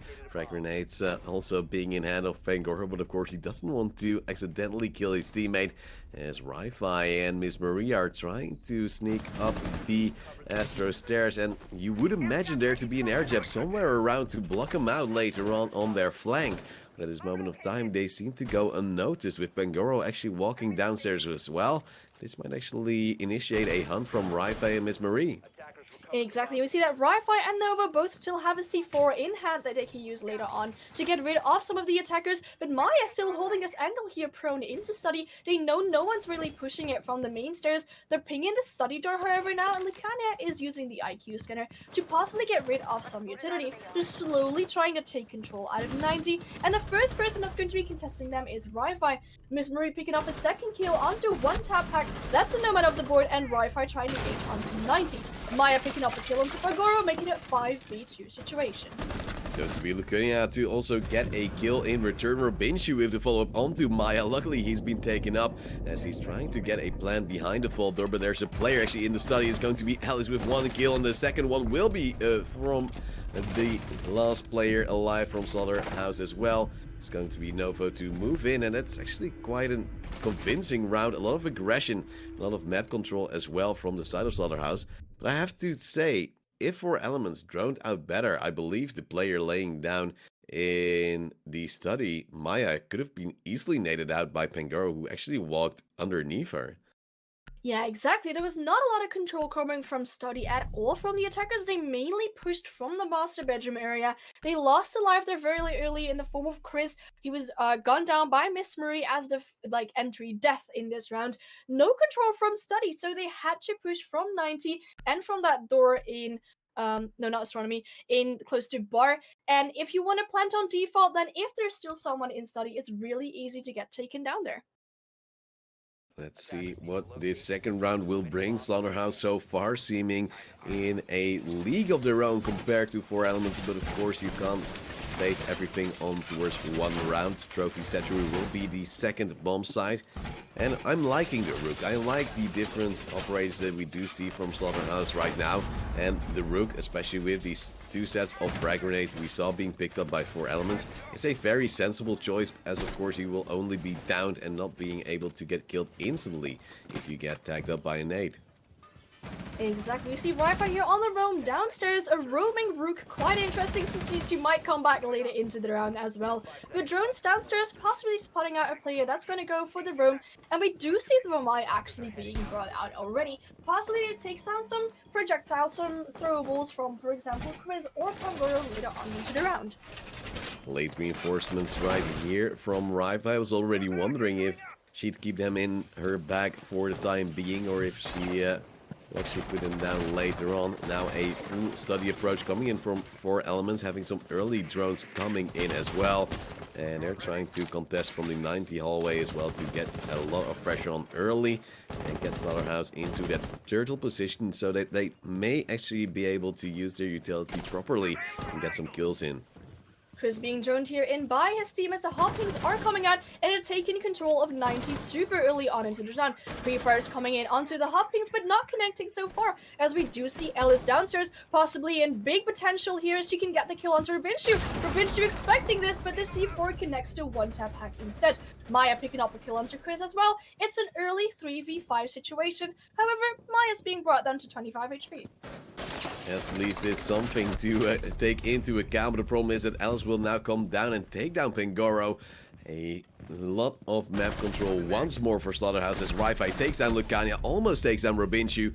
He's the only player from 4Elements in this round to get a kill in, and so far Slaughterhouse just slaughtering their opponents, and I think Robinchu won't be alive for much longer, as it seems like the defensive side is a little bit on a hunt towards this Iana.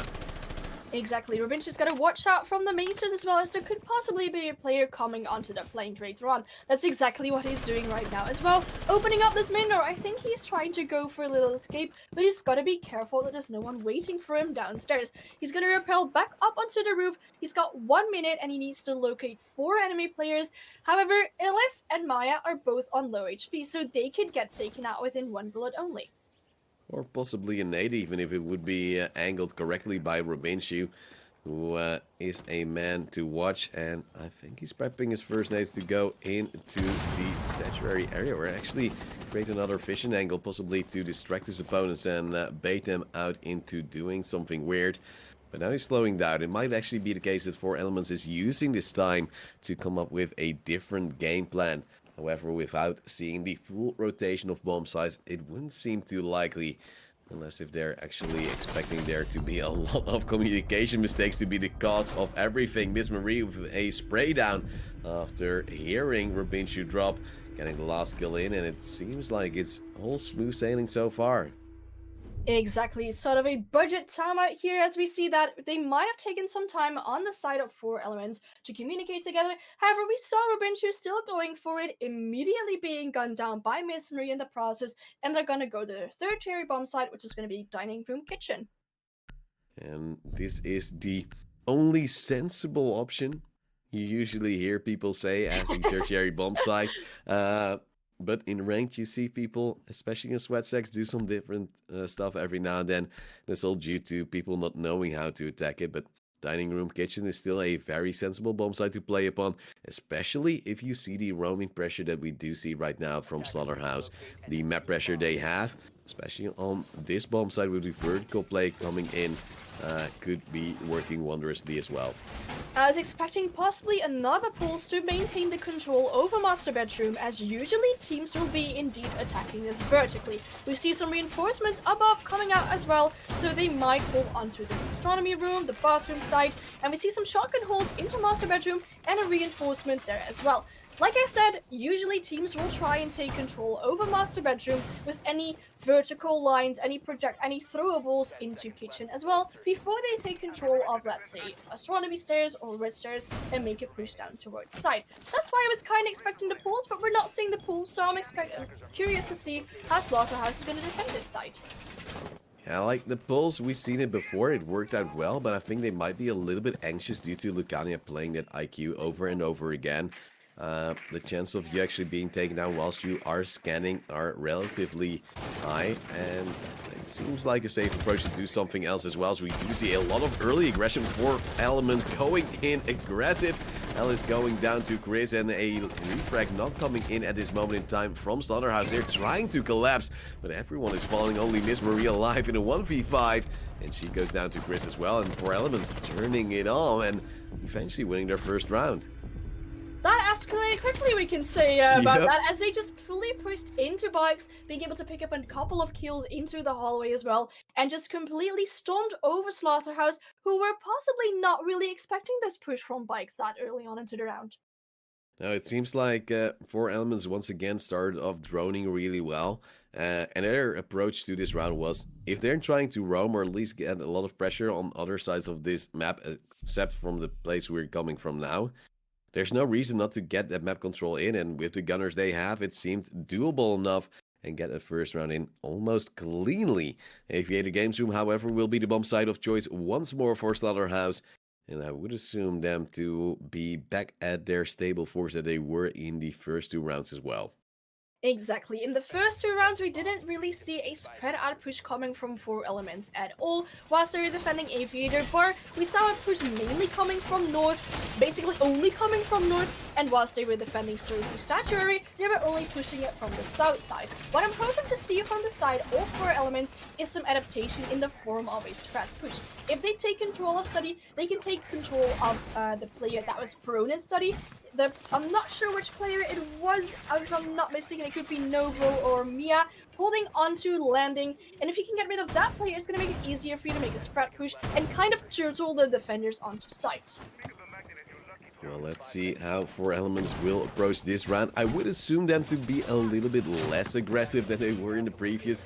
It's not hard to be less than a big on rush. 4 players actually spawning at the fountain, trying to move up on the safe side of things. Not being contested whatsoever, despite there being an aggressive peek from Maya, that she wasn't holding the angle where Four Elements was coming from. Umai seeing play, and that's actually quite interesting to see how the disc will favor against those frag grenades from Rubinshu. And with a lack of other throwables, I think those lifelines might actually be in trouble later on in this round. Exactly, we see a push again coming mainly from Master Bedroom, but again this time with a Nomad. There's being a Nomad air jab placed onto Astronomy Stairs. If there is anyone rotating like we saw last round, 2 people pushing back up Astronomy Stairs, they will definitely be stopped in the process. This time no one really holding onto Astronomy from Slaughterhouse's side, as Four Elements is able to take control over 90 real quickly into this round. We will see actually a C4 coming out, not getting a kill. Ri-Fi will be down, however, right here on the stairs as Mia will get 1 kill in favor of Slaughterhouse before being turned around by Four Elements. 2 kills coming in swiftly from Lucania and of course Rubinshu, as Lucania actually gets a double kill, leaving it into a 4-on-2, and somehow Four Elements is suddenly coming in huge with the Gemini Replicator as well to bait it out. He's going to come down onto Alice with a spray down here from Study, but the angle is being held right here by Chris, not getting a kill at this moment in time. But he's still waiting and he's hoping to get a kill from 90. There will be a player, will be Alice, taking the upper hand there as the plant is coming down from Rubinshu. B coming in from Nova will go down to Lucania, triple kill for him. And it will be a 1v4, not to be won by Alice, but by Four Elements, going into a 2-2 even score.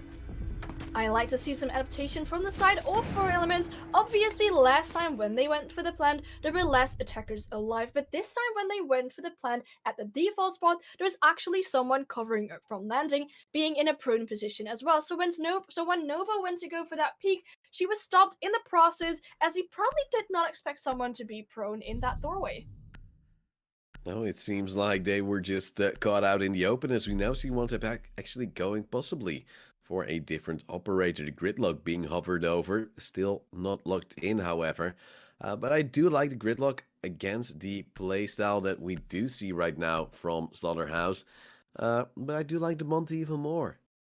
Especially when we see the drone work of Four Elements slowly getting better as well. They obviously missed Maria in the first round. I do like to see that they're improving their drone work, as we see Chris being droned out a lot, but they're basically bringing this human drone here in the form of one-tap hack. It's going to be Novo on the pulse. I like it. And so far, Lucania will have to actually counter that one off, because the last time around we did see that C4 coming into play very, very well. I'm still a little bit flustered, however, that they don't bring more C4s, as with that roam heavy strat, that could actually work out really well if Four Elements once again bunches up like they usually do. And with the Valkyrie being open, I think Intel could also benefit Slaughterhouse a big time.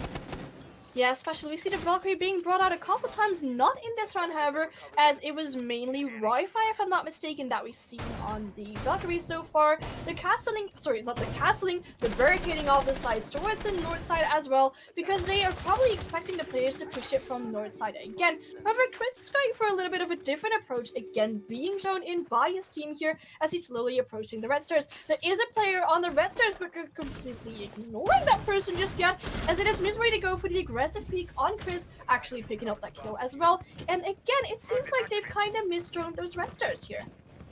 Yeah, the Monty now being 6 picked in means they haven't picked up a Lesion to possibly deal with that, but luckily they still have that smoke onto Wi-Fi. Mia with the slight overheal, trying to get into a favorable position to fight as the Monty is slowly moving up.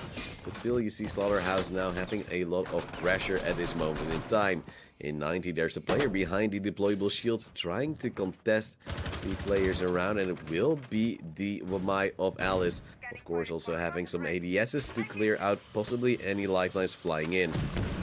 See Magna being tossed onto 90 as well as there's any flashes coming out here. We see a gunfight with Alice involved and she's being gunned down in deposit. Mia picking a kill onto Pangoro and Lucania going for a refrag onto Miss Marie. Miss Marie was downstairs, so she's probably going for any roam. Stopped in the process, however, turning it into a 3v3 situation. One tap hacker, however, is low on HP and possibly 1 or 2 ticks from a smoke canister could mean the end of his life. Yeah, he pushed up very deeply on towards the 90 area, trying to contest whatever player was trying to counter a fight there. But a smoke canister deployed by Wi-Fi into perfection almost got that kill in. As you now see a second coming down, and that actually almost takes one tap hack out. But luckily for him, he's still around, fighting and kicking. But of course, as a Monty, not always fighting that aggressively. I think we see the right adaptation coming out from 4 elements here as Lucania trying to go for that study control. He needs to drone out that player on the 90 hallway here as we see Mia going for the push onto 90. Not a smoke canister popping out and injuring one tap hack in the process. He's able to crawl back, but I don't think there's a player right there to pick him up. Lucania, however, picking up a kill onto Wi-Fi. No more smoke canisters being tossed here, but Mia to pick up the kill onto Robincho. A 2v2 situation. However, one tap hack is injured, and Lucania does not have the diffuser. It's going to make it a difficult situation for him here. He does not really know where the players are. He's aware that one person might be into well, but it's right. No, sorry. Mia, yes, I see this right, to pick up that last kill on Lucania. And once again, Slaughterhouse brings it back into a round in their favor. Yet this one was a little bit scary with that Monty getting a lot of map pressure in. But with Wi-Fi, her smokes, it worked out well. And we do see the lead once more going in favor of the defensive side. And now going to Trophy Statuary Room, hoping to extend it into a 4-2 scoreline. Indeed, we see that Villa is indeed a bit defender's favorite, so if you could bring it into a 4-2 scoreline at the end of your defending side, that would be very nice. However, we see a clash being brought in this game right now. Trophy Statuary that might be in the master bedroom to hold off any players pushing from there. We see a gridlock being brought out now, not the Monty, so possibly some area denial for the defenders as well. Yeah, especially in the previous round, once more you saw Slaughterhouse actually getting a late round flank in from the back. I believe it was Mia coming in as the dog. 4 elements not expecting that and not having a real counter. Those air jabs that they ran before really coming into fruition. And there's one thing that you know will slow them down big time, and that's going to be that gridlock with those track stingers. At least they'll have to punch it, will take ages, or they'll have to shoot it, which will make some noise. So there will be a warning coming in because you just can't run over them because the damage will be too great. Exactly. I do hope that 4 elements will be using their drones correctly this time, otherwise they still have Pangoro on the side of some utility gathering as well, as he's able to call these defenders here, letting them know where they're located about. But we see Chris being droned in time by time, but not always being droned in correctly, as there's sometimes still missing players on the defensive side, and then it's easy for the defenders to pick them up in a kill. Actually, intrigued by Wi-Fi once again reinforcing downstairs to possibly create a little bit more movement area for themselves and possibly also a position to C4 from. This time we do see 2 C4s coming out from Slaughterhouse, relatively low compared to what we see from other teams, possibly also running in a mute in the mix. But at least that gives them a lot of possibility to get some saver kills in without having to peek DMR. Ringing around for Pangoro as the first logic bomb will be deployed as well. It's going to be 4 elements once again going very quickly towards those bomb sites. Exactly, but we do see this prop push coming out that I talked before. They're now pushing from Study with the 4 of them, and Pangoro is, if I'm not mistaken, on that connector window here. The Clash Tower is spotting out the players in landing, giving that information to Wi-Fi. She might be able to pick up a kill or 2 or 3 until landing here. We see one top hack going for a little bit of rotation, but Mia with a C4 possibly being able to do a lot of impact later on into the round as well. Chris here spotting out Mia downstairs. Mia is able to rotate back towards a safer position, but Miss Marie is still here in the kitchen site. She's being run here and gets that kill onto Chris. Almost another one onto Lucania, but it's Lucania to take down Miss Marie. Robinja to take down Ellis, turning it into a 3v3 situation as Wi-Fi is able to pick up a kill into Pangoro. I'm so confused as to how Chris didn't hear that Miss Marie was there. As you do see one back coming in with that shotgun, getting one kill. Nova with the refrag, however, brings it back into a 2-on-2 situation. Feet being spotted out, Nova will be down and killed eventually by Robinshu, leaving Mia in a 1v2. No C4, going up the astronomy stairs and actually getting through unscathed. Trying to go for a cheeky pre-fire was going to be Lucania holding an off angle. Robinshu now done planting the diffuser. Will be able to fight once more as well. And it seems like this will be a very tough fight as the players are getting into better and better positions. Exactly, we see Mia going for a bit of a different approach as she's going to come from master bedroom. I don't think the player here is expecting it as Mia is able to pick up a kill onto Lucania. Robinja now should be aware of where Mia is, and he gets the sound cue of Mia reinforcing, tossing an in here, and Mia needs to be careful. But it is indeed Robinja to pick up the kill onto Mia. Mia almost being grenaded there, needed to run away, and then it was Robinja to pick up the kill onto Mia. The scariest part as well that the nade wouldn't even roll all that far because there was a Womitis actually eating up. So the timer was reset. It took a little bit longer for it to detonate. But still, eventually it would have been lethal, or at least would have initiated a down. Bringing, once again, that's consistency all the way. This halftime into a 3-on-3 just like we had with MCon Esports taking on Activity the match before. I don't mind seeing a 3v3 because that definitely tells that this is an exciting match and a tense match so far. However, on this attacking side, we do see a kind of different lineup than what we've seen from the side of 4 elements. We're seeing a Maverick being brought as well. We do see the IQ that we did see in a couple of rounds, but not all of them. We see the Zofia, and I think that is about all of the changes that we see compared to the lineup of 4 elements. Yeah, I did just check out the chat, and the Team Robin chat is quite big because, of course, his fan club can't be out. The weirdest thing about that is just a little bit of Robinshu lore, that he didn't initiate it himself. He played with a lot of guys a long time ago, and they found out that he played competitively.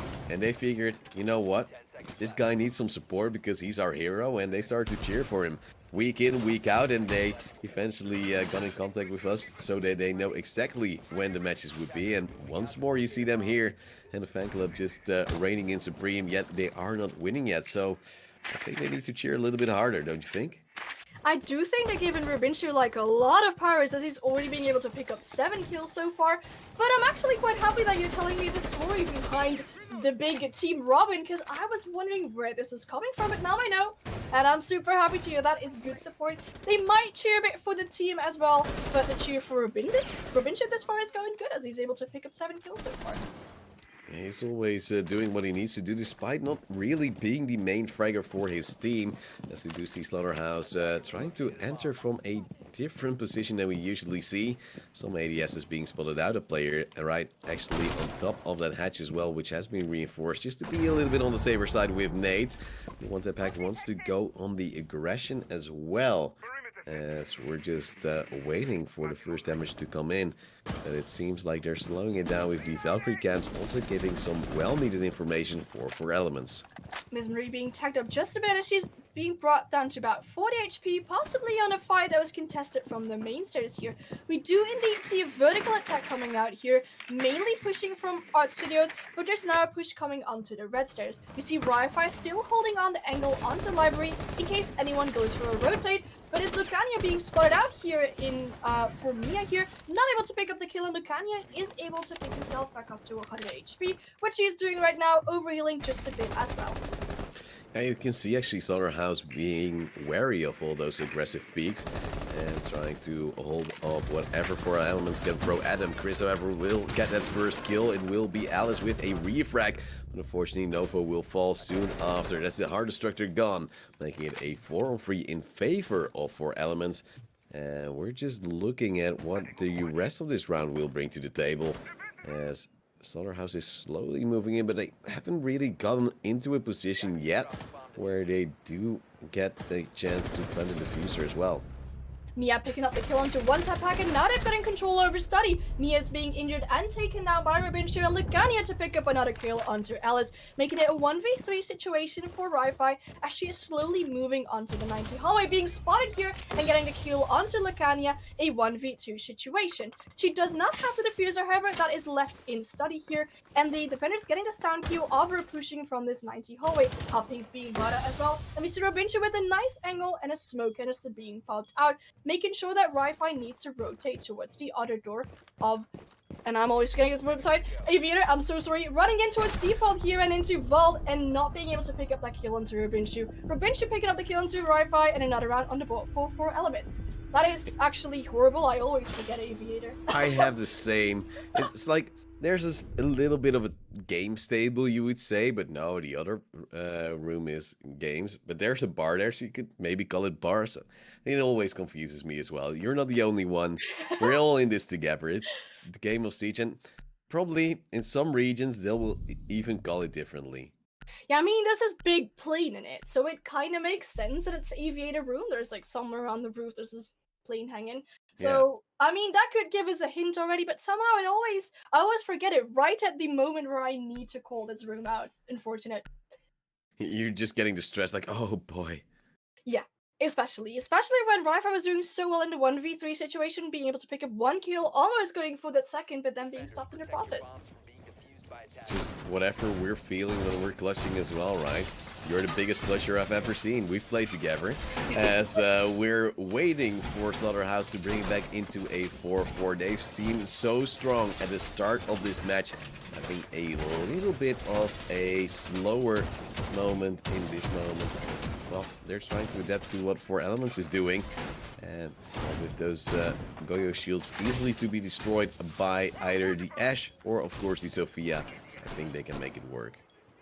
Yeah, but if you get rid of that Goyo shield and you want to go to open up that wall into Master Bedroom, then you have to wait for a little bit, otherwise you're going to get your toes burned, and I don't think you want that. So that's going to give a little bit of a time for the defenders to possibly give a flank into Master Bedroom or open up some holes from underneath. But like you said, Slaughterhouse started really strong into this match. Great road work, for example, by Miss Marie, and they were able to remain unspotted from certain drones, getting them some easy kills in the process. However, they're on the attacking side right now, and that's going to make it a little bit harder as Villa is slightly defender favorite.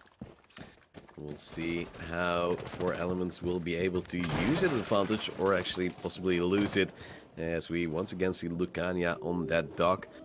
It's going to be a little bit of a question for me if he will go aggressive. Last time around he didn't really go for deep peaks, but was actually contested by windows, where I believe Mia was holding an angle. But so far I don't really see much coming out from him just yet, but I don't really see him on the map so far either. Ooh, I like the uses of Miss Maria on the IQ area. She's going to go in from underneath, getting rid of all the utility from the defenders so far. A lot of ADS is wasted already, not being able to pick up any utility. Oh! Hackers here, she spots out that player above and is able to pick up the kill onto Robincho. Great usage of the IQ scanner here. Chris over to pick up a kill onto Alice, turning it into a 4v4 situation. I think it's interesting to see how Slaughterhouse keeps attacking it vertically. Yeah, well, this was a gimme from Robincho, staying on that drone despite being shot at. Of course, the players from his team should have warned him that the IQ was already on the prowl. And it was an easy opener, but Alice has fallen. Wi-Fi has gone relatively low as well, so 4 Elements isn't out of this round yet. as they still have a lot of frag power in their favor. Utility now being used to possibly clear out whatever ADSs or Midas are left. And the problem is they don't have any more frag grenades for themselves, as they're trying to look for another kill. It's going to be a player right here. Pangoro getting the kill onto Miss Marie, losing that IQ, and Slaughterhouse now really on a deficit. Exactly, and we see the push slowly rotating towards Master Bedroom. They're trying to take control of Closet and Master Bedroom, but that's going to make it difficult. There's only 3 of them, and they make that 2. I think Wi-Fi's either fallen off or taken a lot of damage, being right now injured. And Chris picks up a kill onto Mia. Technically a 1v4 situation for Novo, unless she's able to go and pick up Wi-Fi. Well, of course, Wi-Fi has that withstand and figured I don't need all that HP because, well, one bullet might actually clean me out anyway. So she got herself up and is now trying to get back in towards the area to contest the players of 4 elements. You see a lot of bullets flying out towards Novo, who's now moving up towards the bathroom, losing her teammate once more, and now going down herself, losing to Chris, and 4 elements actually getting very close to possibly winning this map. Ooh, I like this line of sight being held into Closet. The player not pushing from Closet, in fact, here, but that's a nice angle, and they actually got that sound cue of someone pushing into Closet earlier on. It got into a difficult situation for Novo as it was a 1v3, if I'm not mistaken. But right now, we're looking at a round score of 3-5, and this could be the round where 4 elements take it into match point. It's going to be dining and kitchen, no mute once more, which I do like on this side most of the times. You have that C4, you have a lot of great guns to work with the short range fights that you will get. And of course, the intel denial often works wonders. But Lucania figures, last time around, Rubinshu got killed by an IQ because he was on a drone. Now I'm just gonna have a thing in my hands that the IQ can scan all the time if I'm using it, and possibly get a kill as well. Yeah, that's gonna make it really risky, but if Slaughterhouse is going to push this vertically from above, then Lucania is going to get possibly a big impact into the round with the C4 as well. Kogoro bring in another C4, so if they have good communication on the side or 4 elements, it could possibly bring to 1 or 2 kills from above. We see some shotgun holes, possibly a rotation into that room next to kitchen here as well, and some drones being taken down, making it harder for the attackers to spot out players later in onto the round when they spawn, obviously, because the attacker phase is not started. 5 seconds remaining. Well, let's see what they will bring here, as we do see a little bit of late prep still coming in. The shotguns, of course, reigning supreme, as it's going to be actually a little bit of a run out. I did believe someone was caught outside, and I think that might have actually been Chris trying to get an early peek in towards the fountain, but Novo was actually not contesting it. Now, usually, if players are spawning into Fountain, you can toss a C4. I know Chris doesn't have a C4, but if you can toss a C4, it could lead to big impact into that round. They see that our studios is slightly open. From our studios, you can hold a great angle onto Master Bedroom if there's someone repelling it when the attackers are going for vertical pressure. The drone there is spotting out the pools here, so the pools needs to be aware that he was spotted out and needs to step back into safety a bit more. Wi-Fi, however, holding onto Aviator, we're gonna call it out right now, unless in case there is a defender roaming above. It's going to be Wi-Fi on the hunt, looking for a player, as Chris is holding a little bit of an off angle, biding his time and checking whatever will come out next, as Pulse is now scanning, spotting out players. First fight will go to Wi-Fi. Chris will go down. That's the open kill once more for Slaughterhouse, something they desperately need after now being down 2 rounds.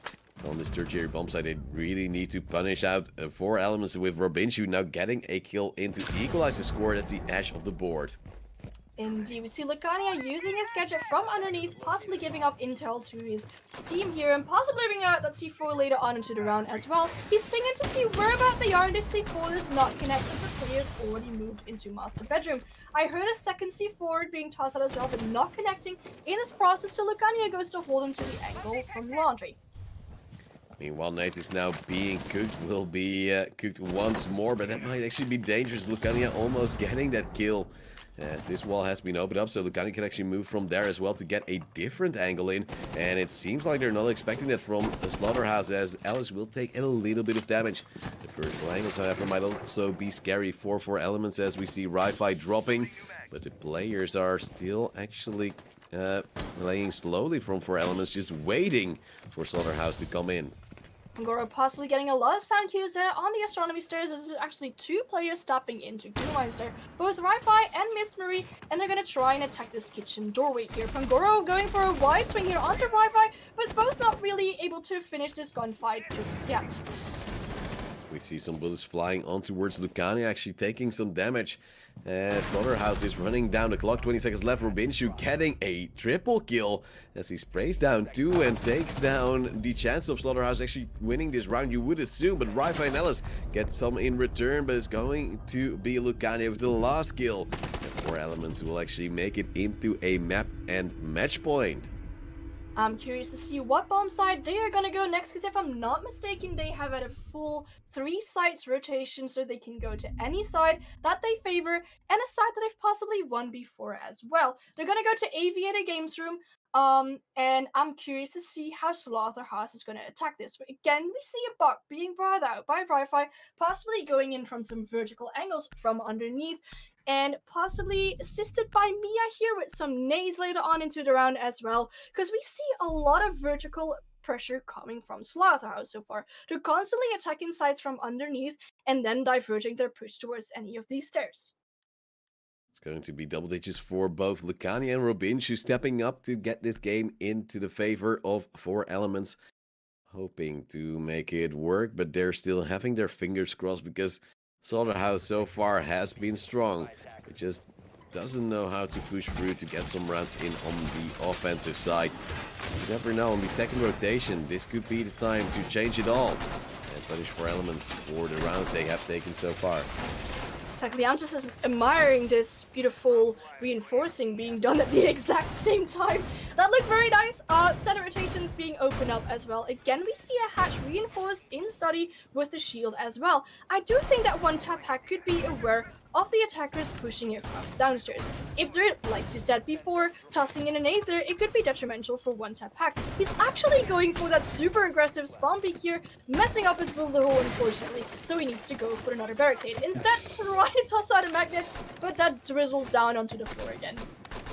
Yeah, one tap hack professional, my player, as you can see, has been practicing for his entire life. But sometimes you're just getting a little bit overzealous and throw it out before the prep timer ends, and then, well, your utility can't go outside yet. Default cam still up and running, not spotting out too much apart from some players outside of the master bedroom, where Chris will be contested soon enough. I actually thought one tap hack was going to go for a very risky run out here, but it's Chris to pick up that kill onto Ri-Fi here, spotting the player that was pushing from master bedroom. It seems that Slaughterhouse is going to go for an attack from master bedroom.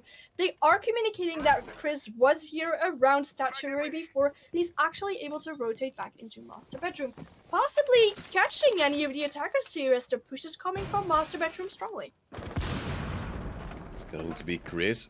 Possibly not being drowned out, and ooh, this might actually be very painful. This might actually be the problem we've seen before from the other side. Chris with a double spray down, as both Maya and Ellis go down. Quad kill for him as he takes down Miss Marie. Only one more player stands between him and his ace, and he spotted out Novo. Air jabs being put out, so a run out will not be as viable, you would say, but he goes very wide trying to pre-fire, but Novo is not having any of it. No ace for you, Chris. And I think the rest of his team might agree. Exactly. Chris needs to look out if he wants to go for another run out, because his air jab's underneath those windows. He's gonna get thrown back onto his bomb if he goes for another run out. However, he tries to hold onto this angle here, assisted by one tap hack here, as Novo is having a really hard time here. She could not go for any tactical run out. We hear an air jab being detonated. That means someone went for a run out. It was Chris, and he's actually gonna go for another run out. He's really greedy to get that ace, I assume. Well, I would want him to have the ace. It would be a great finisher of this match, but it's taking so long. I think when you now go for that ace, you'll be so stressed up, your hands will be shaking, he'll just miss, but now he'll be able to get it, and it's going to be a flawless round, a 360, and a happy moment for Chris, as he now does take that ace, takes the win for our good friends of Four Elements, and unfortunately, Slaughterhouse EU will be out of the picture. Exactly, and what a beautiful way to finish this matchup as Chris is able to pick up an ace indeed in the last round, single-handedly defending onto Master Bedroom, stopping 4 attackers coming from that place here, and that was a well-read by the defenders, as yes, the attackers were coming from Master Bedroom, and if you're able to pick up 4, it's gonna change your attacking lineup a lot. Yeah, it was that painful moment of not droning out to the right side. Guys, just imagine droning like you're crossing the road. You look to the left, you look to the right. Sometimes you look ahead because sometimes people run into you. And if you don't do that, you'll be in a world of trouble. But luckily, we're not in a world of trouble because we have a beautiful man helping us out with our analysis, and it's none other than Fraser. Well, welcome back, Todesmar, and it's almost as if I have been sitting here watching the game, listening to you two cast. That was an incredible matchup, wasn't it?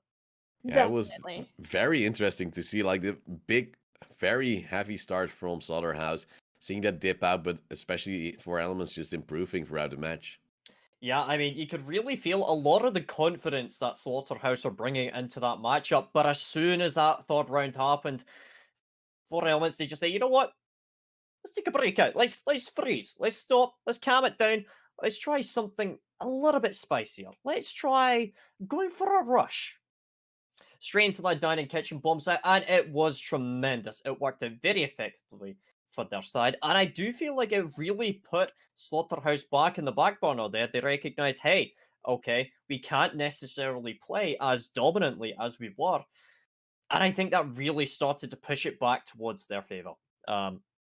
Looking at how Four Elements play, I do generally say that they tend to be the more regimented and disciplined team.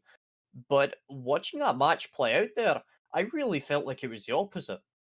They felt like they started off cold, and one of the biggest things they needed to do was just have that brief 20-second timeout that they had up on the roof there, and say, "Hey, what we're doing is not working out right now. We need a hero. Todesma's not here, so what are we gonna do to make that one happen?" And you know what they do? They do a rush strat, and it works out very effectively for them. For this side of Slaughterhouse, however, I'd really like to highlight a couple of their plays. Okay, Miss Marie, Ri-Fi, they're really stepping up and doing a lot of damage for their team. You could see it time and time again, the influence and the impact they are having on some of those games. And do you have any thoughts on this? Do you feel like there are any players on either team that really stood out for you? I think definitely Miss Marie on the strong roams, what we've seen before, especially in the first round. Yeah. A roam in a corner where you might not really expect a defender to be. They didn't join it out correctly, and then Miss Marie was able to pick up another kill. On the other side, I think we can definitely light out a player like Chris, especially for picking up an ace in the last round, single-handedly defending onto that master bedroom. And if you're able to pick up so many teams for so many kills for your team, especially in one round, you're definitely shaking the attackers off. Yeah, I mean, looking towards Chris, you see him time and time again stepping up for his team. He is the Jaeger main for all intents and purposes. He really steps up and he has a massive impact on the round. You see his cost, and it's bloody huge.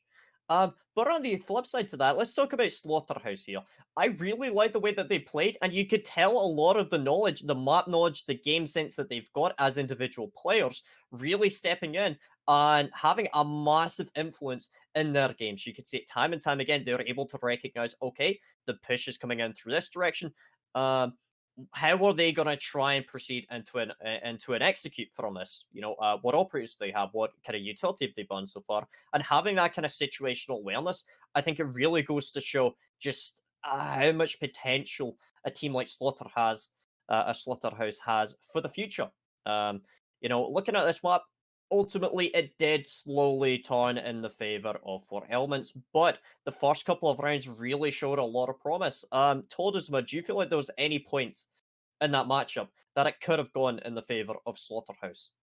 I think if they kept their momentum going from those first 2 rounds, the third round, there was a third-tier bomb site. They can Yep. lose it. It's no problem. If they just managed to get the momentum from the first 2 rounds going for them, they would have had a great first half. And I think that really would have propelled them into a good offensive side as well. But them slumping from that point onwards, their aggression being picked off by Four Elements, just really sealed the deal, and they didn't really manage to, try to adapt after. Yeah. Now, I do want to point out one thing. It's kind of ironic here.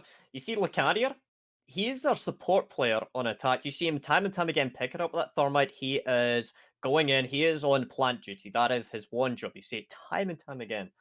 And it's kind of ironic that today he was playing on the dock. Like, come on. It's Doc, alright, let's be really honest here. When you're seeing him playing Doc, the only reason he's doing that is because he wants to go for a spawn peek. And I can imagine the callouts and the communications coming out by their team. And I imagine that he's probably saying, hey guys, can I go for a spawn peek? Can I go for a spawn peek? Revenge is saying, no. Alright, no, you stay inside, that's your job. It's great. I love 4Elements. They've got so much energy and character coming into these matchups. It is great. It is absolutely superb. Well, I think, Fraser, that we have to cut off this analyst segment because we're getting ready for our next match. Of course, that is Team 86 versus Kova. But that means that you can use your fancy tablet computer thing, whatever you're having, as if you're like selling us some great books to work with. And we're going to a small break. When we're back, we're going to see that great match and, of course, the great face of Anne and Fraser. See you in a bit.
Ladies and gentlemen, welcome back to the Clutch Rainbow Six tournament. It's Anne once again sneaking into her camera, now with fancy lighting as well. Yes, as we're yes. getting ready for our third match of tonight. It will be Team 86 taking on Kova.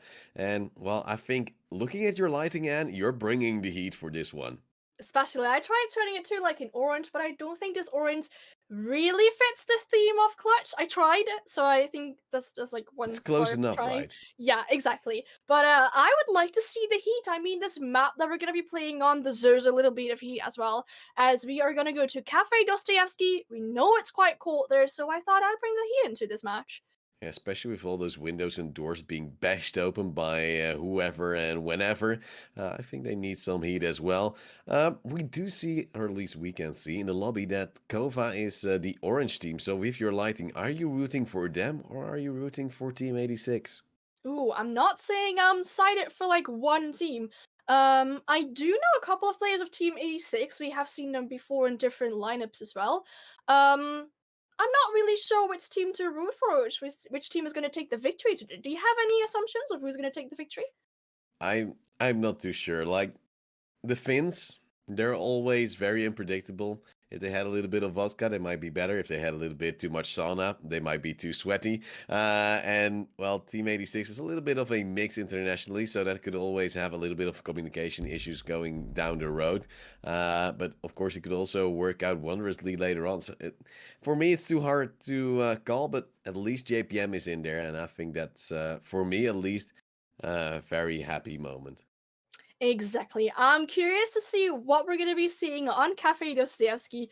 Like you mentioned, Kova is going to start as the orange team. That means they're going to start as the defending team as well. Usually, we'll see a team go for bar first. However, that's been changing a bit. Do you have any expectations of specific strats from either of these teams? No, not as of yet, but we do often see teams, or at least more often see teams now actually starting on the Reading Room and Fireplace Hall. Kitchen is now looking more and more like a tertiary bomb site instead of a secondary. So I'm curious. Indeed, the Bar Cocktail Lounge hasn't been the most favorite bomb site anymore, and I think that really will show in this matchup as well, possibly being a little bit more offense favored than you would anticipate it to be. But it also really depends on what the teams will bring themselves, and I'm curious to see what it will bring because the teams are almost ready, so we're just waiting for the match to start. Exactly. You're mentioning teams are kind of bring specific things. Do you have any idea of what operators they might ban? I mean, the match is starting right now as we speak, and that brings us straight into the banning phase as well. Any expectations for this banning phase? You possibly see a Valkyrie ban. Amaru will not be banned, but might actually be played. Some teams do like to target ban out a Ying, as of course it can be very well suited for certain takes, especially for the Cocktail Lounge. But I'm not sure if you're not expecting the team to play, there will not be a reason to directly ban it out. As we now will see Team 86 start on defense, and their ban will be Yibana. Alright, so there's only two more Heartbreakers left on the board. You can play Thermite, you can play Maverick. Hibana bringing a lot of versatility into the match as well, if she's able to be picked. But yeah, this time she's not going to be able to be picked. We do see Kova now on their first attacking ban, the only attacking ban, and they're banning out Ooh. Thermite. That means the only heart-breaching opportunity for this match is going to be Maverick, and that is very interesting. Yeah, two hard breachers actually being taken out quite early on. And now the Mira to be banned out as well. This will make it a quite interesting matchup so far. Just wondering as to what will be the last ban.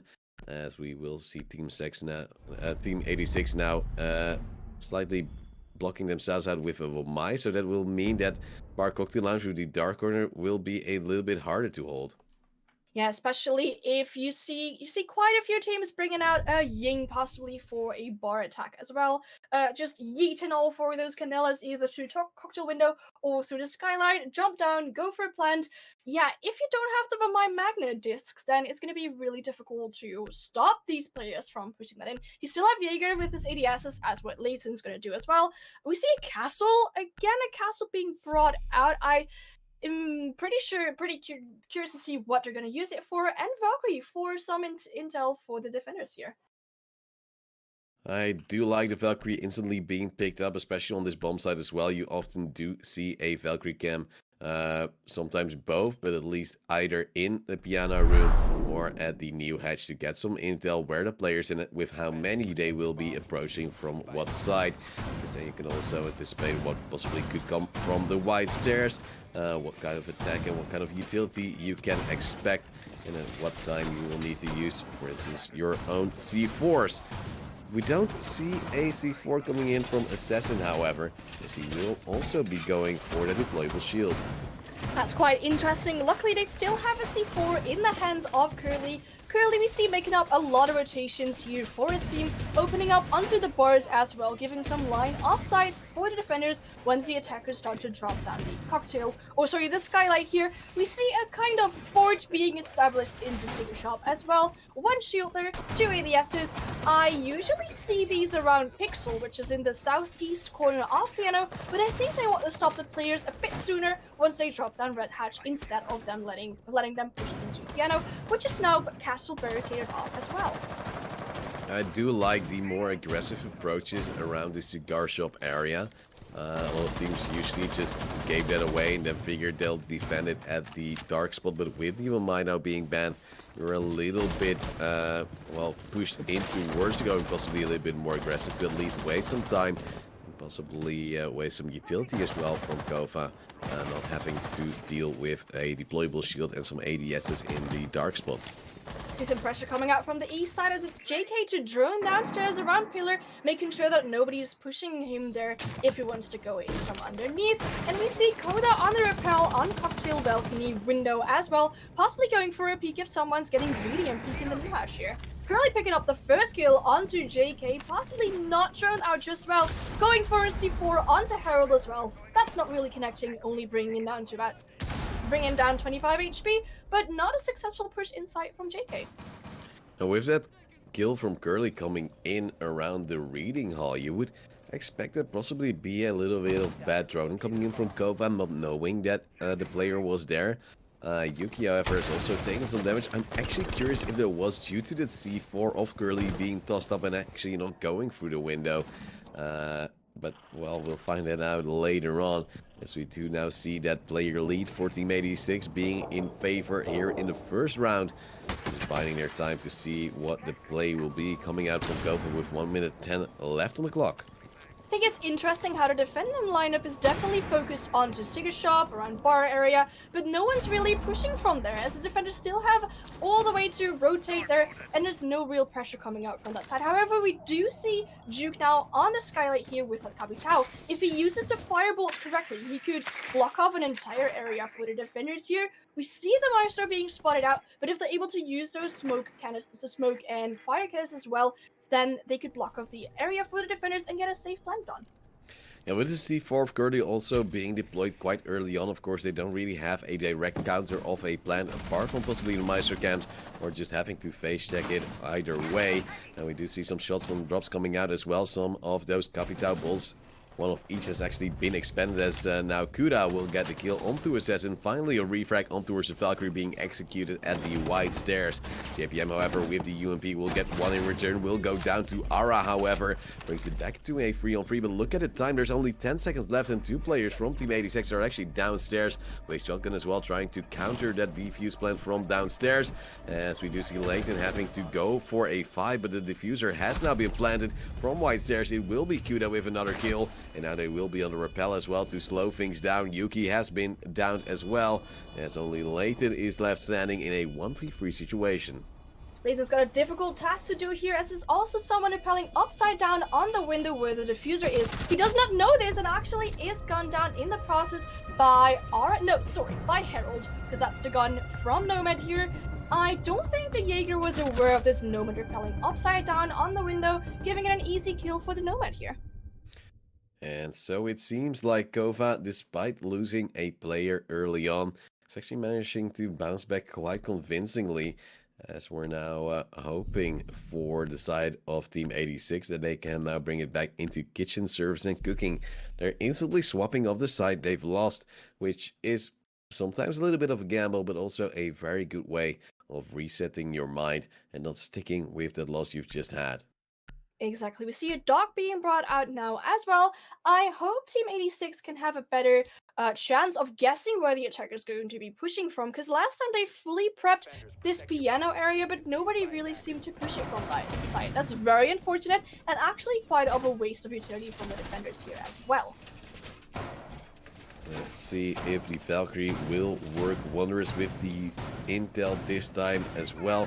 They had that opening kill going forward with Gurley taking down one of the Kova players, but from that point onwards it just went south. They lost pressure. I think they team damage with a C4 as well. And now we will see a lot of rotations coming in right here towards, for instance, the red stairs and of course also the bakery. And we don't really see deployable shield there at this moment in time to actually hold it aggressively. And no ADSs, I believe. So if JPM decides to play there, he'll have to either go for a very aggressive run going in, or he'll be naded out no problem whatsoever by either Kuda or Ara. There is an ADS actually being placed down now, but right behind the bakery, so JPM is a bit safer there, but still it's quite risky since he does not have any shield to take cover behind. There is a bulletproof camera in small bakery, so if anyone's going to be pushing from that window, they can spot out that player. There are the drones coming into your bakery, spotting out that dog that's behind the bakery here, and I think the main objective for the attackers here is to get control of bakery, open up into its kitchen, and go for a safe plant eventually. JPM just laying down here, overhealing to possibly survive a nade a little bit better. Also go for a fight. I believe one of the nades has actually not gone deep enough. Second one will be eaten by an ADS. Third one as well, but now the ADS is gone. Overheal possibly from JPM to fight once more as he's not actually being hit by the last nade going in. So now have to need to expand their Capitao bolts as the drones will be destroyed as well. JPM possibly overhealing once more, then going for a fight as he now hears a smoke canister being deployed by Yuke. That might actually have been a bait as they're still standing there with 4 players. JPM now going for the fight. It would seem first kill coming in from Leighton. Assassin with follow-up. Refrag however onto JPM, makes it into a 4-on-2 as Leighton takes down one more player in the form of Harold. Team 86 are about to waste about 1 minute into bakery here as it's Assassin almost going for that gunfight here, tossing out the C4 and it's connecting onto Juke, making it a 1v4 situation for Aura. Finally getting rid of that camera in bakery here, but he needs to go for a different approach. Bakery is not open because there was not a hard breach on the side of Koda opening up the kitchen here. He has a rotation onto kitchen side, waiting for one of the defenders to beat this aggressively. Just trying to tap it out and hoping to at least pet that KD a little bit better after already having a triple kill so far. As we now see Leighton getting another kill in, I believe that's a triple for himself. Team 86 actually very convincingly winning this second round after having some trouble in the first. And this is the bounce back we need. This is the momentum changer possibly for the defensive side, as I would imagine them to go to Reading Room and Fireplace Hall this time around. But they're actually bouncing back to Bar Cocktail, so it seems they're not feeling too confident onto the Reading Room. No, but I want to highlight the defense in Bakery. As we talked about at the beginning of this round, we were very curious to see how Doc was going to hold on to Bakery with such little utility there, even though he was to waste 4 grenades. That's insane waste of utility from the attackers here. He was able to waste another minute into Bakery as well. The attackers just full on pushed with 4 of them into Bakery, and that turned out detrimental for the side of Kova here. Let's see how Kova will be able to at least expand their utility possibly a little bit better this time around, because that last round was too painful. JPM didn't really get much kills for himself. He did get an assist, I believe, on towards the Maverick. And had the support from the team that knew that push would be heavy from Kova, walking straight in towards that trap. And we're going to see Team 86 going back to the bomb site they were in on the first round as well. And make it hard for them because this one really didn't go as planned. No, it didn't go as planned at all, as we definitely saw a setup that was fully focused onto holding off players from Bar and Piano. However, no one really seemed to push Bar and Piano. And looking at their current setup, I'm feeling quite anxious for Team 86, as their setup is about the same as it was last time when they were defending Bar Cocktail. I'm curious to see if Kova's going to go for a different approach. They saw that last time it was very effective. Maybe they'll try and twist things over. But I do hope that Team 86 can put some pressure onto the attackers coming from the east side at least. It's going to be no real early round aggression this time around. So we do see some stunts already going in from JK. And that's really early to see that window being punched in and throwing in some stuns, which you could of course use to expend those ADSs later on as well. Especially if you want to use your nades to the best of their abilities. And that means we're just going to see a little bit of a fear moment coming in for 86 possibly, as that pressure is quite high. More stuns coming in from the cocktail window from the Nomad being repelled upside down. Just waiting for the first fight to come in. No damage being dealt, and it's just slowing down so much. Ooh, I like how Jakey's actually made his way safely into library. I say that, but then again, it's Assassin trying to contest JK here into library. They have a hopping on the defender location, but it is Koda possibly going for a grenade kill here above, but the grenade not connecting so far. A actually seems to be free real estate, and I want to see if Herald is going to go for a push in and possibly a plant like he did last time. The only person maybe able to contest that is Juki and Freezer, but look at that, Juki is about 30 HP. He's just biding his time, watching his scams, hoping that he'll be alive for some time being. It's going to still be some players from below him, however, and I'm curious to see if they would be able to angle a nade to get the kill, or at least it down onto the Maestro to take care of those camps, as we now hear the Cocktail bolts going in, especially with a repel from the Nomad. Really not able to cancel it at this moment in time, as JPM will get a kill onto Kuda. Now the plant will be denied for some time by Yuki, or being taken out by Herald himself. Now there will be another player moving in, as Assassin has taken down JK, but they don't know. Oh, they will know how to take down Herald just at the brink of time. And it will now be a 1v4 for Juke, as he's holding down this repel and scared of those runouts.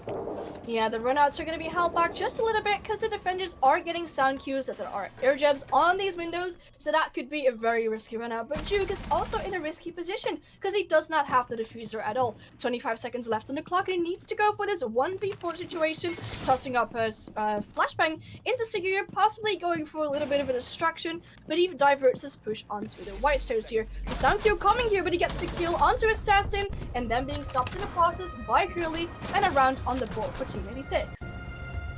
Team 86 currently bouncing back stronger than ever after losing that first round.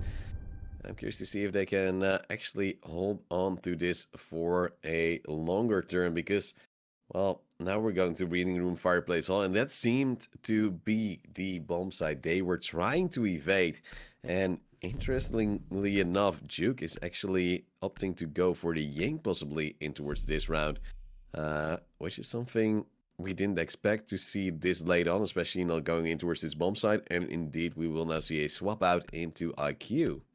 Exactly like you said, you'd expect the Ying to be brought out for different sites, however they cannot go for bar, so it's kind of interesting whether they're bringing out Ying. They're not bringing out Ying, but they're bringing out IQ, and I think that's a great counter, for example, for the ADSs and as well for the Valkyrie, like Ice, because you can put these in very difficult spots, very hard to spot out for the attackers, and Yuka's gonna make that job a little bit easier.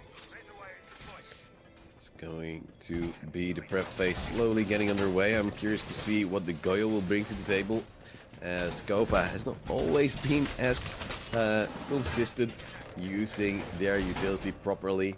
And, well, going to watch Curly actually reinforcing downstairs, as of course this will be a bomb site to hold right there, but I'm not sure why you would reinforce it. Usually I think that is actually being left open, but they're trying to work with some ankle holes as well, hoping to possibly take a player out that way. Yeah, I'm curious to see whether Curly is going to be defending this from the White Stairs area. We do see a Rebel coming out on this east balcony, but there's a castle barricade, so if you want to go into white, you need to use some kind of utility to open it up, or 11 or 12 of these punches, if I'm not mistaken. That needs to be a very well-timed grenade, and it actually connects to Leighton as well. Oh, the irony of the Jaeger being killed by a grenade. He was too close for comfort, unfortunately, to that castle barricade, and great uses of utility by Koda. I was so wondering if that would have been a Nate just to get the barricade open, but luckily the Jaeger was close enough to actually get that kill in. And that's the opening kill on towards Layton. Now this wall will slowly be opened up, or at least partially, by the side of Kofa, and it will actually be a complete destruction. Trying to get it in and possibly equalize the score if they do manage to convert this opening kill they've just had. It's going to be this wall to be soft. Now there will be the Buck coming in with the Skeleton Key. We don't see the Buck all that often, so I'm happy to hear that Skeleton Key rattle off once more. There's still a player standing by. It's going to be Curly with the TCSG. Trying to peek in, but it will be cheeky. Ooh, he just tries to go for a safer position, but is actually being tagged up just a little bit in the process. Juke Whoever trying to go into the site slowly with the diffuser and initiating that plan here as well. I see Curly downstairs possibly with the diffuser, but JPM to kill Juke here in the process of planting. JK picks up that diffuser and JPM goes for a kill on Jakuda. JK with the kill onto JPM, the refrag happening here, bringing it into a 3v3 situation. Another kill almost in library here as Yuki picks up the kill onto JK. Yeah, we do see that 3-on-2 situation still in favor of Team 86. As it's just going to be a little bit of a slowed down round right there. Oh, actually not spotting out a Valkyrie. As Era takes down Curly, but they should be able to see and possibly take out this Valkyrie at this moment in time. Luckily for Assassin, he makes it out alive, and they still need to pick up that diffuser. 40 seconds left. Angles being held by, for instance, Assassin, also having those ankle holes possibly work in his favor. Oh, the drop hole being exploited by Yuki. That's just sloppy from Aras. It will be Herald with 1 kill in return. And it will be the 1v1 Yuki on low HP, but so far not being contested. Stun grenade coming in. Might actually flash him out, but he's still actually unfazed. Walking into the laundry room, and he might actually be having the angle. Free kill coming in indeed. 86 with another round.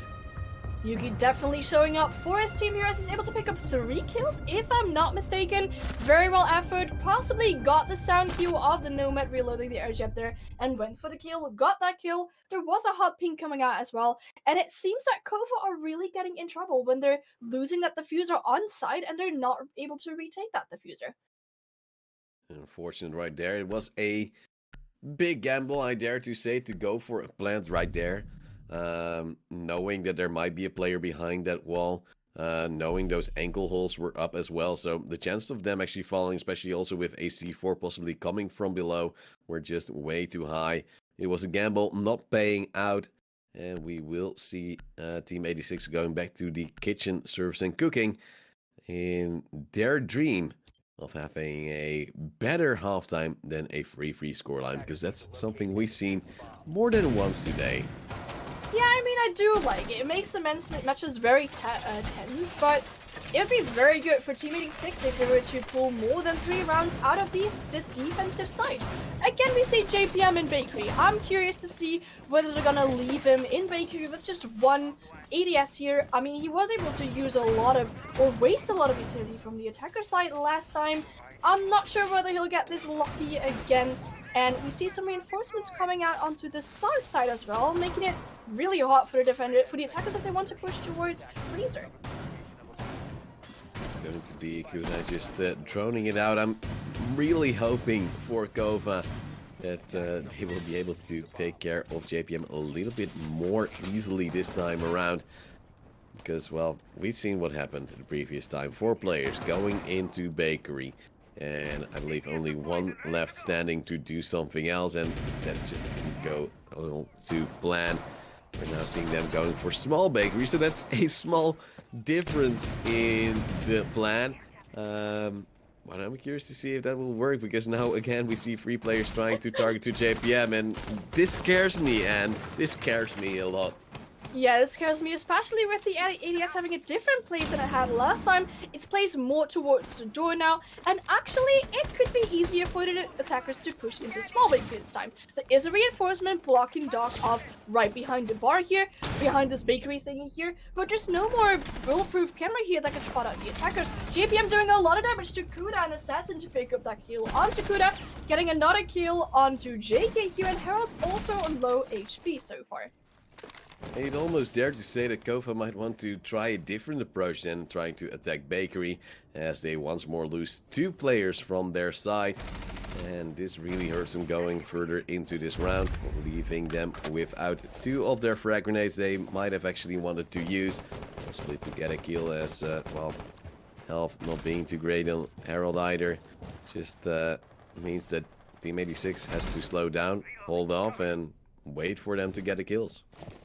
The push from the attackers is slightly diverting now, so we do see Juke on the red stairs, but he needs to be careful with all these lines of sight being opened up from Kitchen. I think the first one to contest him there is Assassin, but Assassin is actually being injured by Juke here. Juke being able to finish that kill with the G8A1, but the first person he is going to see is Jake Jaeger in closet here. Ara is aware of that fact and is slowly going to push into the room next to Jaeger, but Jaeger's holding a tight angle onto the door where Ara is about to walk into. Ares trying to get a nade in, not even cooking it whatsoever, hoping that the player will move back to red stairs. Well, that will happen, but Juke will go down. Ara and Harold, however, will both get 1 kill as Juke is still alive, trying to crawl back whilst bleeding out quite quickly. It's going to be Yuki to hold off the angle, possibly for the reviver to go there, but they're actually going to move all the way around to have a safer approach into going to Yuke. Are of course being able to destroy this wall as well to get closer with no problem whatsoever, but time is probably the biggest problem they have, with only 20 seconds left and still 2 more canisters after 1 just being deployed by Curly. Yeah, I think time is indeed a big issue, but also all the smoke hitters is still left in the hands of Curly. I mean, 1 tick could be enough to indeed kill Ara in this process. Juki to pick up another kill onto Harold, and Juke is in a 1v2 situation. Another smoke hitter is being popped out, but there's Hopkins coming out onto Juke's position. This is a round on the board for Team 86. It's going to be Team 86 to at least be the most convincing team so far, after we've had 3 free scorelines in the previous 2 matches. But of course they can still make it even better with a 5-1 scoreline. Escova so far has had some problems with their utility placement, has had some problems with the bakery, and I probably want to see them have a more vertical attack with the sledge already being in their team, because I think that would have really suited them better, not having to approach JPM the way he's been playing right there. Yeah, I'm curious to see how this defensive side is going to unfold in Bar Cocktail.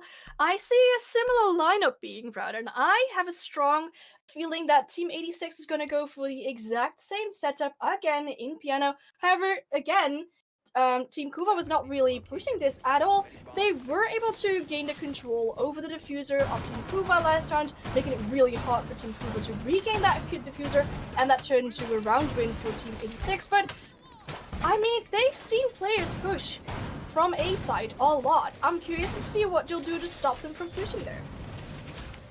It will be time to tell, as we're banking on Assassin once more, getting that into... Ooh, what's that being set up right there? They're just to get ready for those Maestro cams whenever the plan might be there, and also some vertical angles on what you dare to say is possibly a default plan spot if they do manage to get piano control, smash open that wall, or just go through the door next to the cigar shop. Curious to see if Kova will be able to understand this and see it with some drones, because, well, that is the intel you do need to be able to possibly go for a cocktail lounge plant in this regard.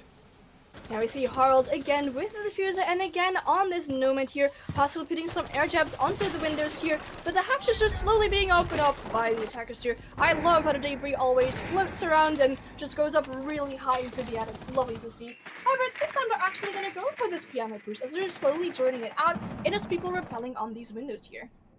Of course, with those castle barricades, you do have a certain safer vibe going towards the cigar shop. Of course, they can still try to spot out some of your feet or break it down with, for instance, an impact nade, but they don't have any of those remaining, or haven't actually brought any of those with Team 86, as we do see a C4 coming from downtown onto Ursara.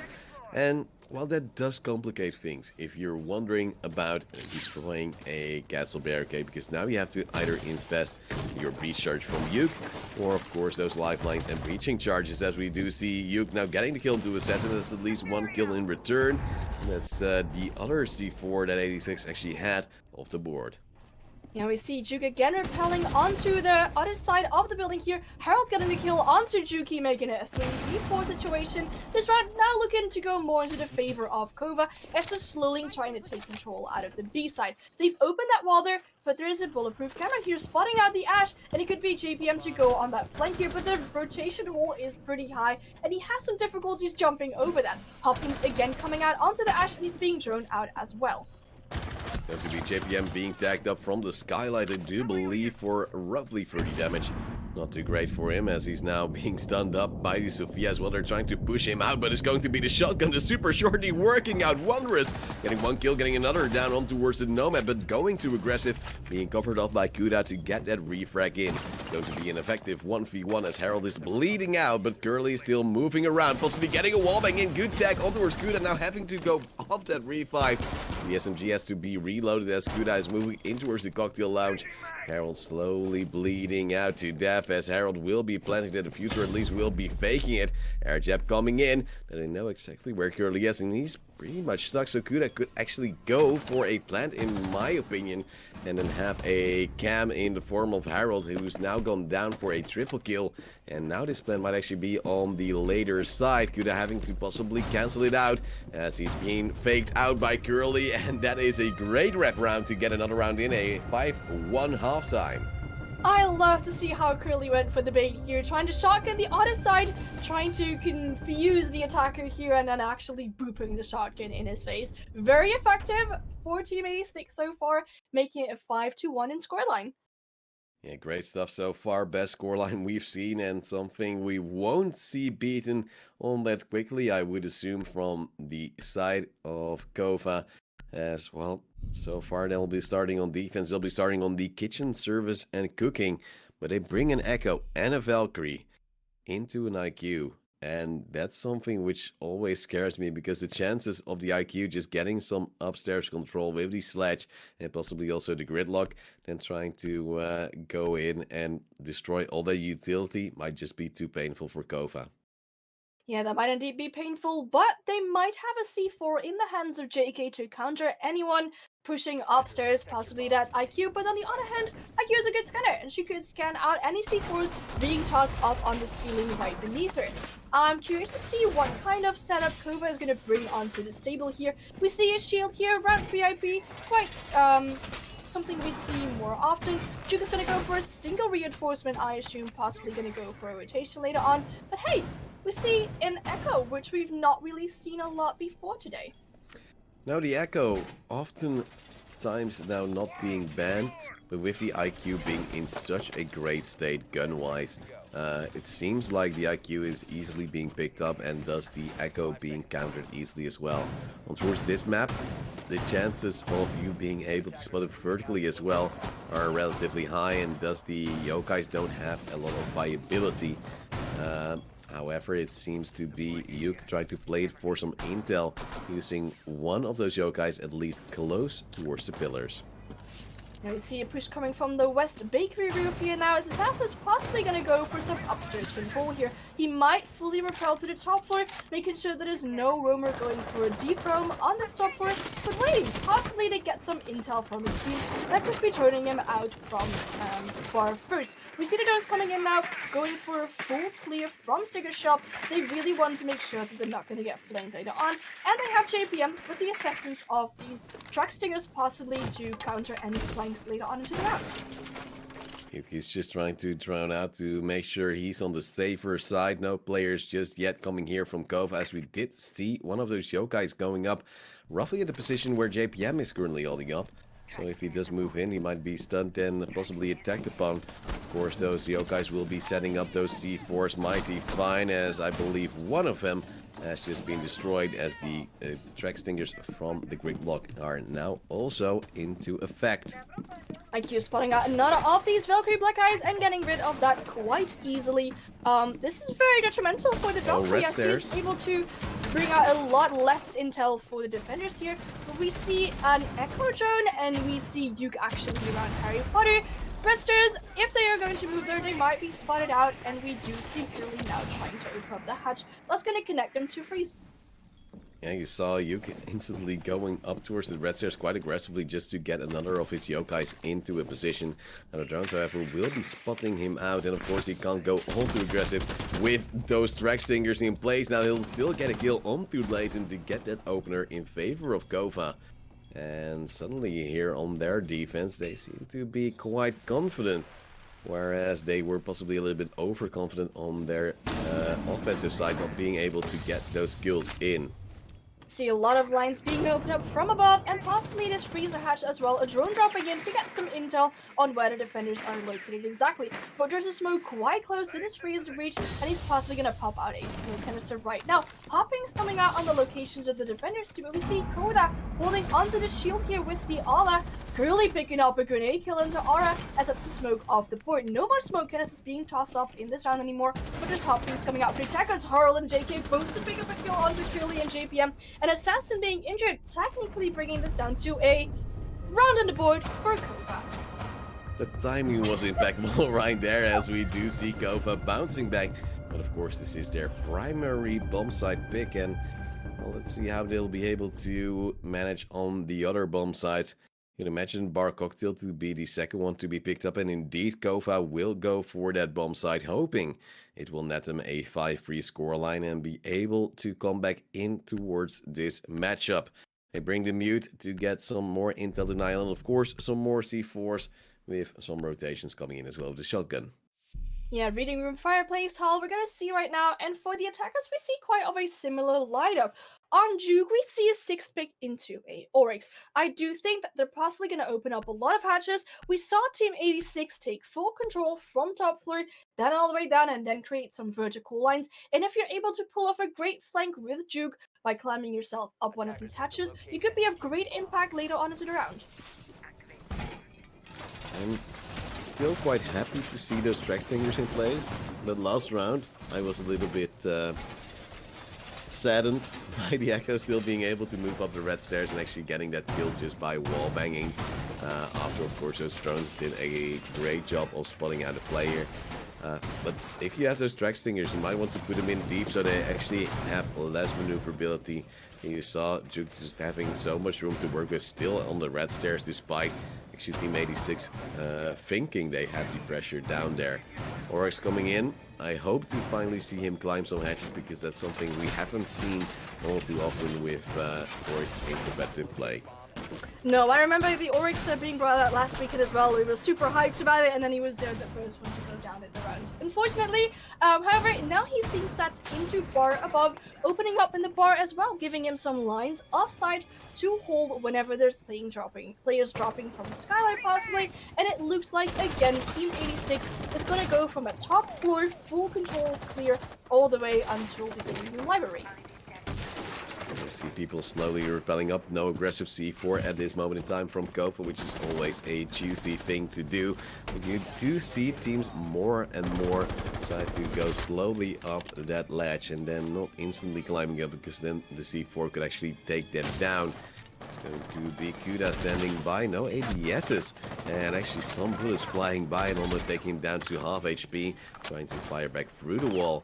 Yes, he's biding his time and waiting for a possible fight to go his way. Ooh, there's a melee hole being made into bathroom, and I see Leighton quickly checking that, but not really connecting any of his shots so far. There's still a default cam up in the bar here, possibly spotting out players that are now dropping underneath the new hatch. I thought I saw Smoke there in a position at the bars all the way on the east side of the top floor, in a quite risky position, so to say. He's roaming with the Smoke, who could be of great impact later on into the round. It's going to be the Ash peeking on towards Yuke, who will go relatively low and only hitting one of his shots, not dealing too much damage on towards the Ash. 1 minute 30 left, and the first smoke canister is being deployed, possibly also blocking the movement of JK, who was actually moving in towards that direction. Now holding the angle here, being thrown down, taking no real damage, and also not dealing any, as we do see Ara being naded out. It's going to be JK to be down. It's going to be the second smoke canister to be exploited. And they're still scared of whatever angle, but it seems like they're just facing the wrong angles at this moment in time, leaving only 2 players alive on the side of Kova after a fury of frags has come in by Team 86. It seems like Kova's feeling quite pressured and they slowly have to forfeit their site. Koda's going on the flank, however, and we see Herald in the hallway. JPM or anyone on the attacking side could possibly go for a plant in the default spot in Lyra, but that's going to be very risky because we see Koda here at Pillars possibly going for a contest onto JPM's side. He's being killed though by JPM, bringing it a 1v5 situation for Herald. He's in a risky position in this hallway, and if there's any hopping onto his position right now, he's still able to ping up this kill on the Ash, but the players know where he is right now. Curly initiating this plant here, but Herald still tries to hold onto the white stairs, and I'm not sure who it is on top of the white stairs, but they know they only have to waste a little bit of time. I believe it was Leighton also fighting with an SMG just like Harold was, and that fight usually ends quickly because of the ammo that runs out, and Harold is standing by trying to get some kills in, but the vertical angles and of course the players coming down right there are too strong at this moment in time. Too many numbers. It's going to be Yuki to get the round in, and now also a match point in favor of Team 86, convincingly winning this round. Yeah, and I think that would indeed be, if Team 86 was to win this round, this would be the quickest match we've seen so far today. We've gotten to at least 3 rounds for the other team so far, and I like to see it. I like to see tense matches. That's always more exciting to cast than a clean 7-0 in that case. But we do see Gova going for the bar cocktail lounge defense this time. Again, bringing out the Echo, bringing out a castle as well. I'm curious to see whether they go for a similar setup as what Team 86 did. The Echo will, however, be traded out by the Doc, so you would imagine Yuk maybe going a little bit more aggressive than we've seen him prior. It would be nice to see a little bit of a change of pace, possibly getting those opening kills in favor of Kova, then giving yourself a little bit more room to breathe with. And I think that could actually turn in their favor, unless, of course, you will be peeking in towards Assassin, or possibly Curly, who's had a great game so far, and you'll get spawn peeked yourself, and you'll be out of the equation, and your team being on the back foot from the get-go. Exactly. Usually if we see a team getting the initial kill, it ends up in a round win for that team as well. We see some shotgun holes being made into Piano. If Team 86 is able to take control of Piano, they could go for a smooth push into bar and possibly get a plant onto this new default spot here behind the ball, but the shotgun holes being opened up, so it's going to make it a lot harder for the attackers if they want to go for a plant somewhere in bar. To be a very deep shield from Era right there. Usually you see it a little bit more aggressive, and this actually means that he blocked himself out, so he can't really move all too easily if he does stand behind it. Of course, the castle barricade behind him could also be susceptible for a nade, but there are some ADS and of course a Jaeger and Valkyrie in the piano room. C4 being tossed out towards Yuki, but he won't get tagged down. Will be a run out from Harold, getting actually 2 kills for Kova. This is actually the aggression we were talking about, which could actually help him out. And it's going to be 5-on-3 quite early on, with 2 big fraggers off the board for 86. And a good thing for Harold is he's traded about 40 HP, traded that against 2 players, and that's definitely going to be a big impact on this round. I saw him prepping that window, and I was waiting for him to go for that run out.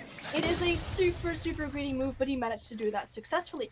Curly being tied up just a little bit as well as he's accidentally stepping into one of these smoke canisters, and again they're being popped off quite early into this round with only 1 minute really being gone. The second smoke canister being popped in as well, and we see Team 86 trying to get rid of any ADSs in Sigur's shop before they can actually make a push towards the side. Another nade being kicked by Curly, but not really connecting to anyone, as Ara is in a different corner in Sigur's shop here, as he's almost being gunned down by Leighton, but he gets to a safer position, luckily. Yeah, luckily the barricade was prepped to be only 1 more punch to go away, as Era will use his last smoke canister already, with 1 minute 20 left on the clock. But luckily for Kova, Team 86 isn't making up too much ground, as the SMG will now be in hand for Leighton. A Sledge running a stun grenade. And have you seen that before? I have not seen that before, I assume. What I have seen before is JPM and Curly both picking up a kill onto the defender, so you're bringing it a 3-2-3 situation. Technically a 2v3, as JPM is being injured right now. Ooh, that's the Maverick to pick up a kill onto Kuna here. A 2v2, but if anyone's able to pick up JPN, that could be of great effect into this round. Ara still holding on to Stinger here, and he has the lines of sight through the shield here, but we see Herald trying to go for a contest on the White Stars here, not really managing to get himself into a gunfight so far, but there's still 35 seconds left on the round, and time is definitely on the round of Kova here. I'm not really sure if Kova does know that they've downed one of the players left standing. Now they've actually downed all of them, as it will be Harold and Kuda getting the last few frags in. And suddenly it's actually Kova bringing it back to a closer scoreline than we could have anticipated. And they still have a very good chance at bringing this match back and possibly even getting it down in overtime. Yeah, and exactly, because they're on their defensive side right now. They have a little bit of an advantage because a 6-3 is still doable. You gotta keep yourself off of this match loss for 3 rounds, and then you can get yourself into overtime. That's definitely doable, especially if they're gonna go for kitchen service, kitchen cooking, a site that we see defended by a lot of teams. And I'm curious to see whether they're gonna hold onto Bakery. We see a Vigil. That's implying that they're probably gonna go for a deep roam. And that's possibly to counter the clear that we constantly see happening by Team 86. They're constantly gonna try to clear it from the top 4, and I do hope that this Vigil could show some counter to that. And we actually do see the IQ being traded out for a Thatcher. And at that moment in time, Kova actually goes off the Echo, which could have been then a great pick, not being countered out by the IQ itself, which was detrimental for that operator last time around. So that's a little bit of a shame. Kova swapped out of that one. But those Legion mines could be a early warning going into some pushes that we could see out from Team 86. And we see them setting up a defense in the bar area again, this time with the double reinforcement onto Kitchen. If there's any player going to be playing against a Bakery here, it's going to give for difficulties when you're trying to rotate back towards his side. If there's grenades and stuff being tossed, you can't just walk back towards the wall anymore. You need to go to Kitchen Prep, and if there's someone holding an angle from either small Bakery or the Bakery door, you might get killed in the process. We do see Ara just getting his rotation ready so he can go back and cover off that White Stairs area. A few drones standing by here at the Bakery. No contest coming out from Kova, but the default cam of course spots them out and will put a player there. It's going to be the Valkyrie of JK, just peeking for a little moment, as it's going to be Team 86 going really quickly to get a Bakery control, as it wasn't contested. You need to grab it eagerly and then try to get in with some gridlock stingers as well to hold off any flanks. And we see a push coming into Bakery now, as there's no real defender contesting this control onto Bakery. We see the Maverick attempting a Maverick trick on this Bakery wall, but look at that, some awesome roaming we see from Kuda here. JK is able to pick up a grenade kill, a C4 kill onto Assassin. That's the Ash off the board, and I think they're gonna go try and open up double these walls. A grenade being cooked and tossed in by Curly, but not connecting to anyone, even taking just a little bit of HP from JK. But I'm curious to see how Kuda is going to hold on to Kitchen Prep here. It's been great to see the opening kill coming there in favor of Team 86 to get the score back in, but unfortunately for them, they weren't able to get it. Harold is standing by to possibly get a kill if a player does move close towards that breach. Now seeing it go soft, and of course some bullets flying in from the side of Kova. And we still have that very long angle standing by from Juke, as he's waiting for players to chime in and fall in towards this trap. But Team 86 should be wary of this if they drowned it out correctly, but it seems like they might be able to walk in towards the trap. Kuda still standing by and waiting for his target. JK gets the kill onto Curly, and it's one of the players gone into Bakery. Another C4 being cooked here by Leighton, being thrown in as well, and just doing a little bit of damage to JK, but he's actually being gunned down by Leighton. Now, Leighton getting the control of the diffuser, but Harold getting a kill onto Leighton. Immediate refrag here. We finally see this angle being into effect, as it's another round on the board for Kova. I saw an injure there from the Vigil all the way down towards Kitchen Prep, and Juke to pick up that last kill here onto Small Bakery. Yeah, that took the Vigil quite a few bullets, but eventually did make it work, as we now see Kova inching closer and closer to Team 86. Now bringing it into a 6-4 scoreline. They just need one more round on offense on the side of Team 86. And then they're in the semifinals, and then they'll be having to face either Imagine 11 or Lions Creed. Yeah, indeed, there's one round holding them back from that, but we're gonna go to a reading room fireplace hall. I see a Mozzie being brought out as well, possibly countering again this roam from this clear from the top floor. And if they're gonna put in some drones, you can get control of the drones and get some intel for your team. Also, a 200 IQ 6-pick coming in from the gridlock to the gridlock. Bombs from being defused by attackers. Sometimes you just like a lot of gridlock and you just have to roll with it. As you see the reading room fireplace hall bomb site. JK with reinforcements right there, but you imagine the walls towards the side also to be reinforced later on. So far it's Kuda just focusing on using his shotgun to get those angles in at the moment in time that the teammates might not be walking in front of his aim. I like how they're opening up the shotgun holes indeed into the hallway, making it easier for the defenders to hold from longer angles. I assume that we're gonna see a heavy roam again like we did last time. A player possibly holding onto the bar area, holding onto the cocktail area, maybe with multiple ADSs protecting him against any throwables that the attackers might be throwing in. I imagine this could be either Herald, this could be JK, and they're trying to waste as much time as possible upstairs. Well, just some pre-fires coming in at this moment in time from Curly, just making sure that no player will be picking him, or at least he'll be able to make him a little bit scared.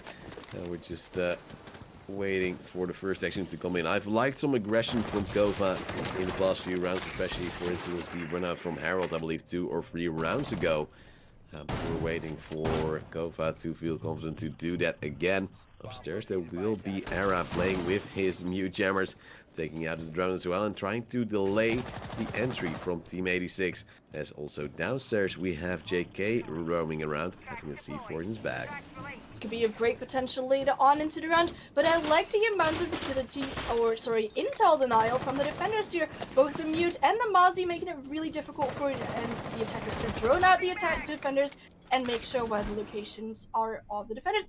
Are, however, being tagged down to about 5 HP here. I'm not sure where he found himself into an engagement, but it might be safer for him to return to site safely. There's not really any Mozzie pass being put out, but Juke is defending onto the bar area himself. There's a sledge in Piano here, opening up some hallways into Freezer, possibly joining him out as well. He kills that drone. You don't really see Mozzie doing that often, but he's still trying to hold onto the bar area, not seeing Leighton pushing in from Freezer here, and Leighton gets the kill onto Juke.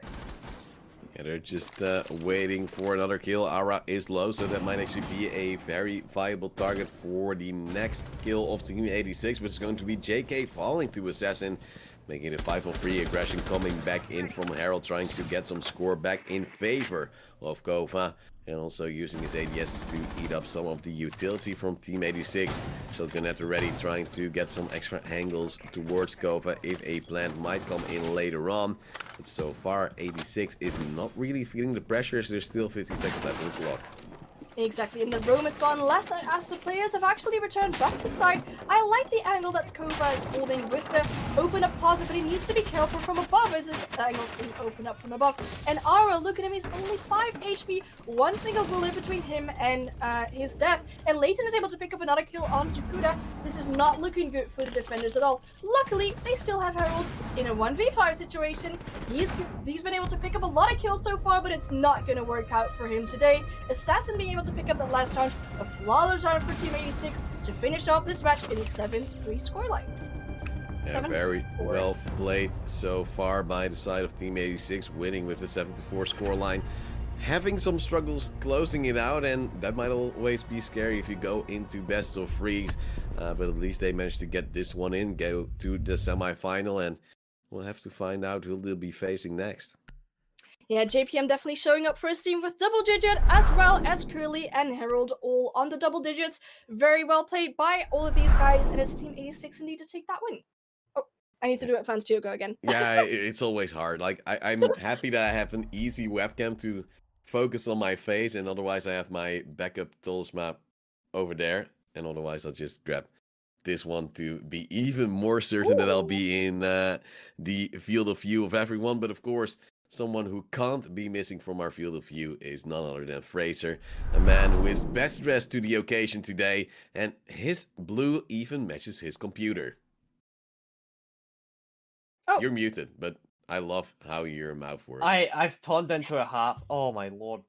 I've literally turned into Hap. I am muting myself on cast. This is terrible. Apologies about that. I was just saying, I did not even realize that my computer was blue. But first, let's talk about this map, shall we? What an incredible performance coming out by both teams. I was really surprised by this. I was hoping it would be a bit closer, especially coming out by Cover. You know, they've recently came second place in this in the Finnish Esports League Season 2. I was hoping that potentially they'd have a bit more of an impact in that round. You could tell that, hey, they know what they're doing. I think they were just struggling to get a bit of momentum into some of those rounds. Torismor, how did it feel with you? I mean, looking at the bans, Wamai, do you feel like that worked effectively for Well, both teams? Or my ban would indicate that you probably would have a more offense favored push, possibly going towards the piano area, but we didn't Mhm. see much control going on there. It was easily stopped around the cigar area with both those castle barricades and usually the deployable shield and then a mute or a smoke from either party. So I Mhm. was actually intrigued by how defense favored this map still was, despite those bans coming in. Yeah, I mean, one thing for me was definitely looking at it in the first half. We did see a fair amount of usage of Capitao. Obviously, we all know that Capitao does get kind of countered out by Wamai. So the fact that they were bringing that in, trying to use those micro smoke bolts in conjunction with the asphyxiating bolts, I think that was quite effective. I thoroughly enjoyed it myself. One thing I'd like to potentially see coming out by both teams is a bit of a heavier emphasis on burning that ADS effectively. We saw it time and time again that, hey, they were really struggling to burn out a lot of utility, especially downstairs inside a bakery behind the counter. They were throwing flashbang in, but they weren't actually burning out the ADSs, which meant that when the frag grenades went in, they were getting burned out by the ADS, which were completely left undisturbed by the attackers. I think there's a bit of a misstep there. But overall, I think both teams thoroughly stood out. A couple of players on my part here would be Curly and Harold. You saw it absolutely gunning for their teams. Harold going up, I believe he had about 12 to 13 kills there. 13, yeah. That was insane. Looking over towards Curly, on the other hand, he had so many assists. He was honestly like one of the best support players you could ask for. Um, and do you have any thoughts about that game? Was there anyone that really stood up and really kind of outperformed your expectations there? I was really positively surprised by Harold, especially when I saw him doing that run out where he got 2 kills and only traded that to about 40 HP of himself. I was waiting for him to do that run out, and I was surprised. And I mean, they say run outs are high risk, high rewards, and I was definitely positively surprised by his skills in this match. Yeah, I mean, as honestly, this match has been an absolute pleasure. I mean, I know Leighton and Curly from back when I casted them back in April, I think. So the fact that they've kind of stuck together, they have a nice little core there.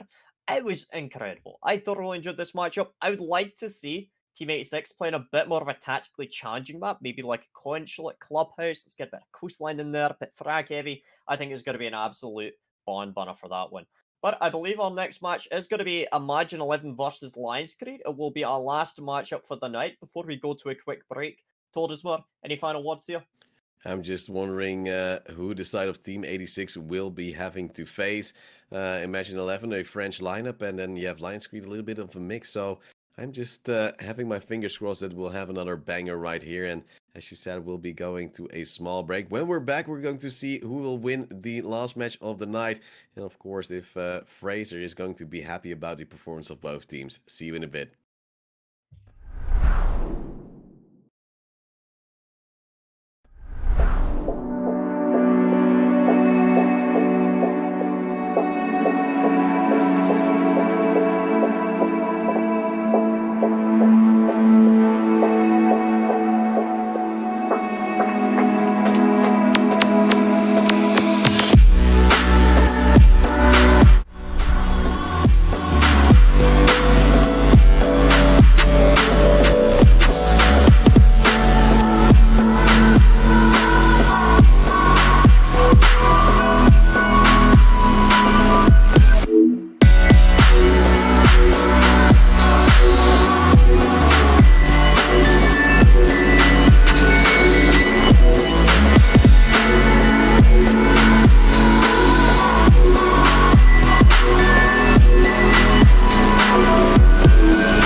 Hey there, ladies and gentlemen. Welcome back to the Clutch Rainbow Six tournament. We're getting ready for the last match of tonight. It will be Imagine 11 against Lions Creed. And let's get right into the game as the teams are already getting ready to ban. And you're more orange now, so I think you're Yes. getting there. I spent an entire break trying to find a color that suits the Clutch tournament better. Yes, that's actually very true, but we're getting straight into the game. The first attacking ban we see on Villa here is Ibana, and the second attacking ban that we'll see is a Maverick. Again, they're banning out two of the Heart Preachers. The only Heart Preacher left on the board is Thermite. That's quite interesting, I must say. Yeah, the Heart Breach is being very, very contested today, as the Mira once more will see a ban go her way, which is sad for the Mira mains out there like Hap. But people who don't like Windows, this is your way or your time to shine.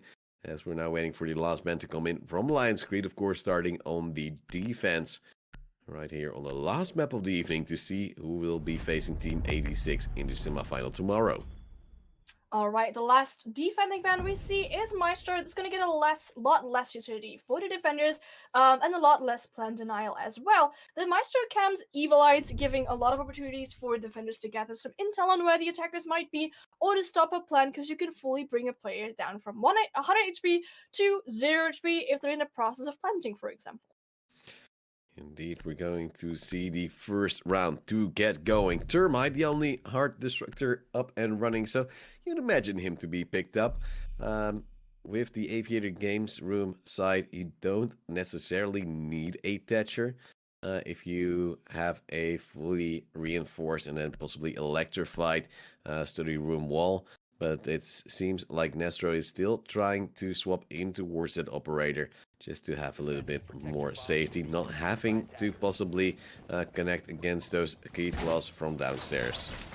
Alright, for the defending side, we see Kaid being brought out. Obviously a smart pick, as there's only one Hard Breacher on the board here. You can expect that after banning out 2 of the other Hard Breachers here.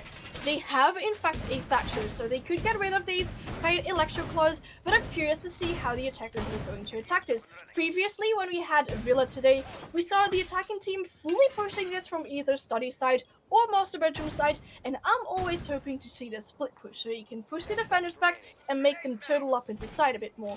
But it's not looking like we see a turtle up defense to start with, as we see some reinforcements being brought out in master bedroom. It's quite interesting to see now. I think Lions Creed might be a little bit dependent of a heavy push from Imagine 11 from that side. If it will be a more push aimed towards the study room, it might actually have a little bit of waste and reinforcement, but Rivi still being around this area and having a claw in his pocket and actually being wanting to trick out on towards the Termite of Brian. But we'll see if that will actually be the case later on, as we're waiting for the droning to come in from Imagine 11, who's playing a sensible and slow game.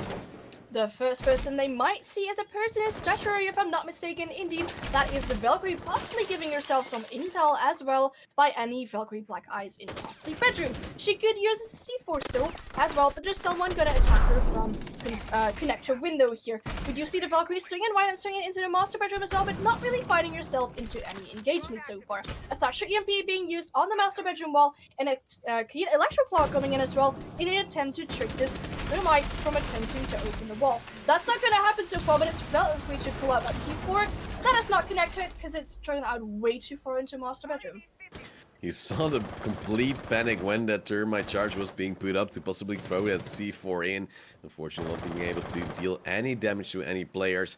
And now we see a little bit of a slowdown as there's 1 minute 30 left on the clock. There has been some map control being picked up by Imagine 11, as they're now expending some more of their drones, trying to get some players to be spotted out. The problem is they've only got 3 more drones left, 1 on purple, 2 on Nestro, which means that they've already lost a lot of their utility, at least intel gaining early on. And I'm wondering if that will actually come to hunt them later on into this round as well.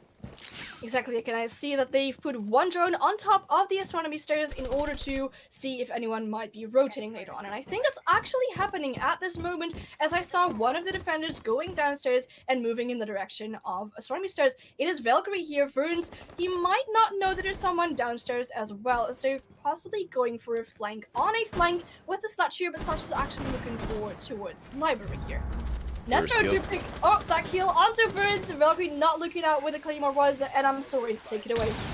It's okay, we see the Termite charge opening up the wall. Where's the Aviators group? As Nestro will take a triple kill, actually, getting 2 more headshots in after already getting the first kill with the Claymore, as you said. Riffy will be down. It's going to be X4 with the first kill onto Nestro, brings it back into a 1v4 effectively. Because of course the Kaid is out for the count at this moment in time. It's going to be the last kill coming in for Brian as well, as we will see a very convincing round going in favor of Imagine 11. It took their sweet time to get that first kill in, but after the Claymore, it all seemed to go really well. Yeah, we talked about the drone economy and that there were into the round. But hey, they used that drone quite well to stop anyone pushing up from Astronomy, and I think the Valk was maybe distracted by the C4, maybe not looking for the Claymore. That is a really good kill to get first on, and then 2 more kills by Verns, if I'm not, no, sorry, not by Verns, by Nestro. Names are confusing, I'm very sorry, by Nestro, and yeah, he was stopped after that, but a great impact onto this round so far. We see the Echo being traded out for a Bandit once more, going for that Aviator Games room.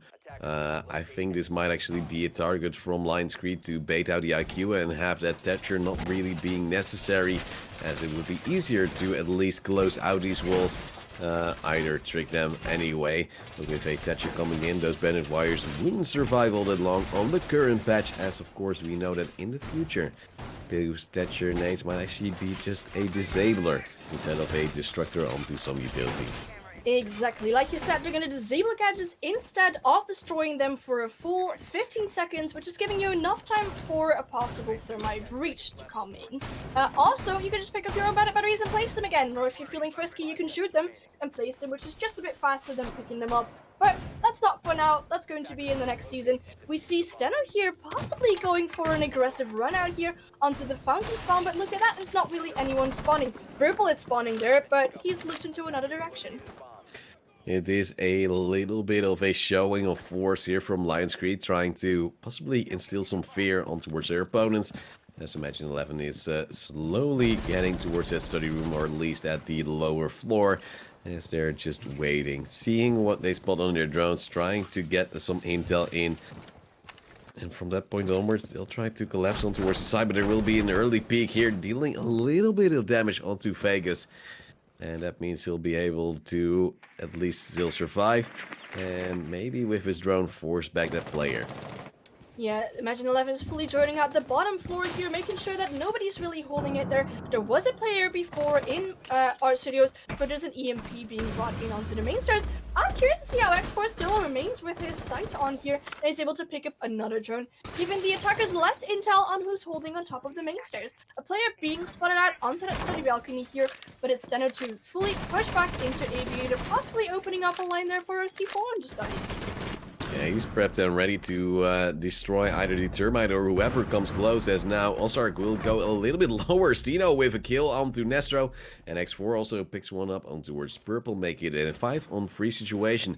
There's still a player downstairs, and it seems like X4 has a hunch that there might be, as he's trying to wrap around Vegas, making some noise, and Vegas will know, but it's just a waste of time at this moment in time, favoring Lionscreed, as we do see Imagine 11 trying to force towards the side at this moment, hoping they will actually get a plant in, or at least get some kills to equalize the score and have a chance at winning this round. Vegas now takes down one player. That will be Ferns going down, leaving only 4 more standing for Lionscreed, but it's still 1 more player, and we see on the side of Imagine 11. Exactly, Ferns and Vegas just dancing around each other downstairs, but finally Vegas found the kill onto Verns, and it seems that they're trying to take control of this 90 here. X4 ever stopping in the process, but also here with the refrag. And it's looking like a bad situation here for the attackers, as it's Ozark on a little bit of HP and Brian still on full HP, but only 33 seconds left into the round. Smoke still has one of these smoke canister in his back pocket, and he's now actually detonating the last one. But look at that, the attackers don't really have any control whatsoever. They have some angle holes on the side and this droid, but I imagine someone's holding this angle. It is Steno holding this angle from the vault onto the Aviator doorway. They're trying to push it with the both of them, but there's also a Kate stopping them in the process, immediately being refragged, but it's up to Brian in a 1v2 situation on low HP. He has the diffuser, but it's Steno to pick up the last kill onto Brian. It's the Black Eyes, baby, to get that last kill in, and it's going to be Lionscreed equalizing the score. This one was a little bit close, but still it seemed like Lionscreed, after getting those first 2 kills in, had the advantage going into the rest of the round, being able to toy with their opponents, as you saw with Vegas having to chase one of his opponents for a long time, wasting so much time in the process that eventually Lionscreed just had to force it without being in a decent position. And that meant that they lost the round, or at least Lionscreed won the round, and Team 11 lost the round, meaning that we now have the Valkyrie possibly being swapped around by Steno, but he's not sure. It will become a Legion. Alright, I think that's a pretty smart pick, seeing as if the attackers brought in IQ, and if you have some Valkyrie chem set up somewhere, IQ can scan them and take them out really easily. The Legion is a good pick, and you could possibly get some sound cues of where the attackers are pushing from.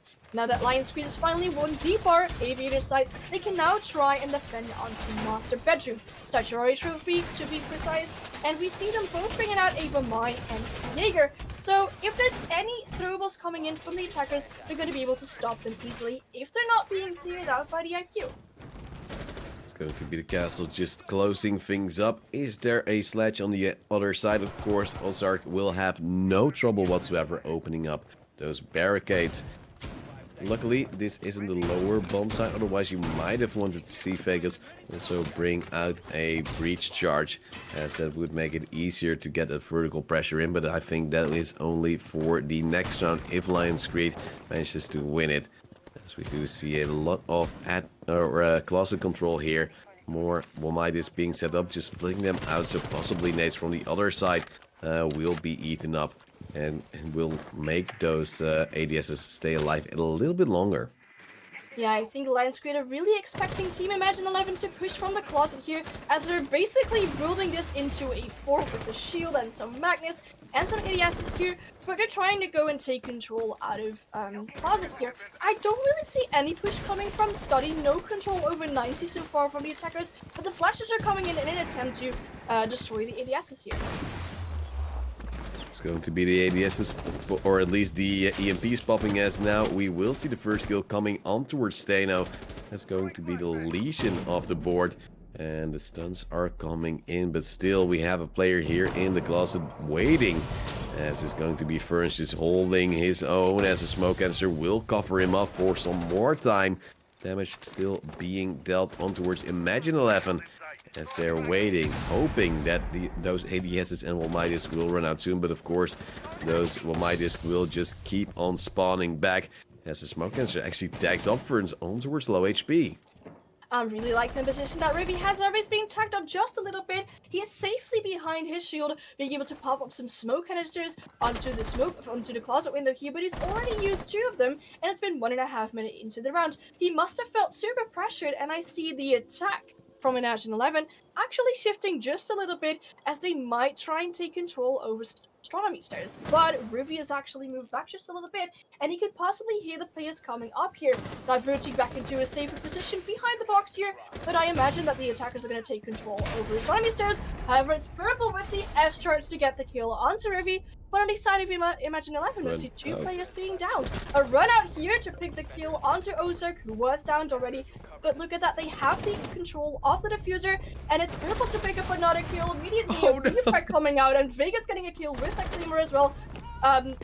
This is just a lot of fragging going on. Verns getting a kill onto Purple, and Verns is in a 1v2 situation against 2 players on about 40 HP. Yeah, there was all sorts of crazy going on at the same time. I believe it was Vegas just running away in time not to be killed by his own Claymore. With the run out coming in from the Jaeger of X4. Only Ferns alive. 1 Womitis in his pocket to be thrown out, as he might be walking into the aim of Nastro. Indeed, Imagine 11 with another round, and they take the lead once more. Meaning that the offense is currently favored.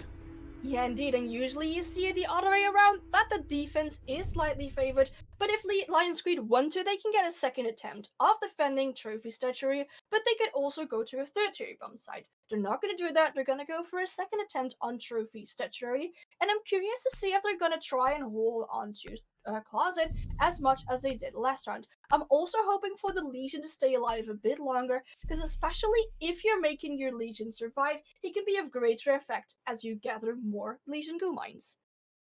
Yeah, Trophy Statuary once more. It seems like Lions Creed is always just trying to go back to the same side, hoping that the second time around it will work out. Last time on Aviator Games, it did. And, well, if they do lose this bomb site once more, at least they can go back to the before mentioned bomb site, hoping that it will be their lucky charm for 2 times, but that still means they'll have to go to a different bomb site after, and so far it's been a little bit iffy. This previous round they've been aggressive, they've been trying to get those kills in. 2 downs didn't result into a positive number in players, and now they are again in a deficit round-wise, hoping to be able to take down Imagine 11 here.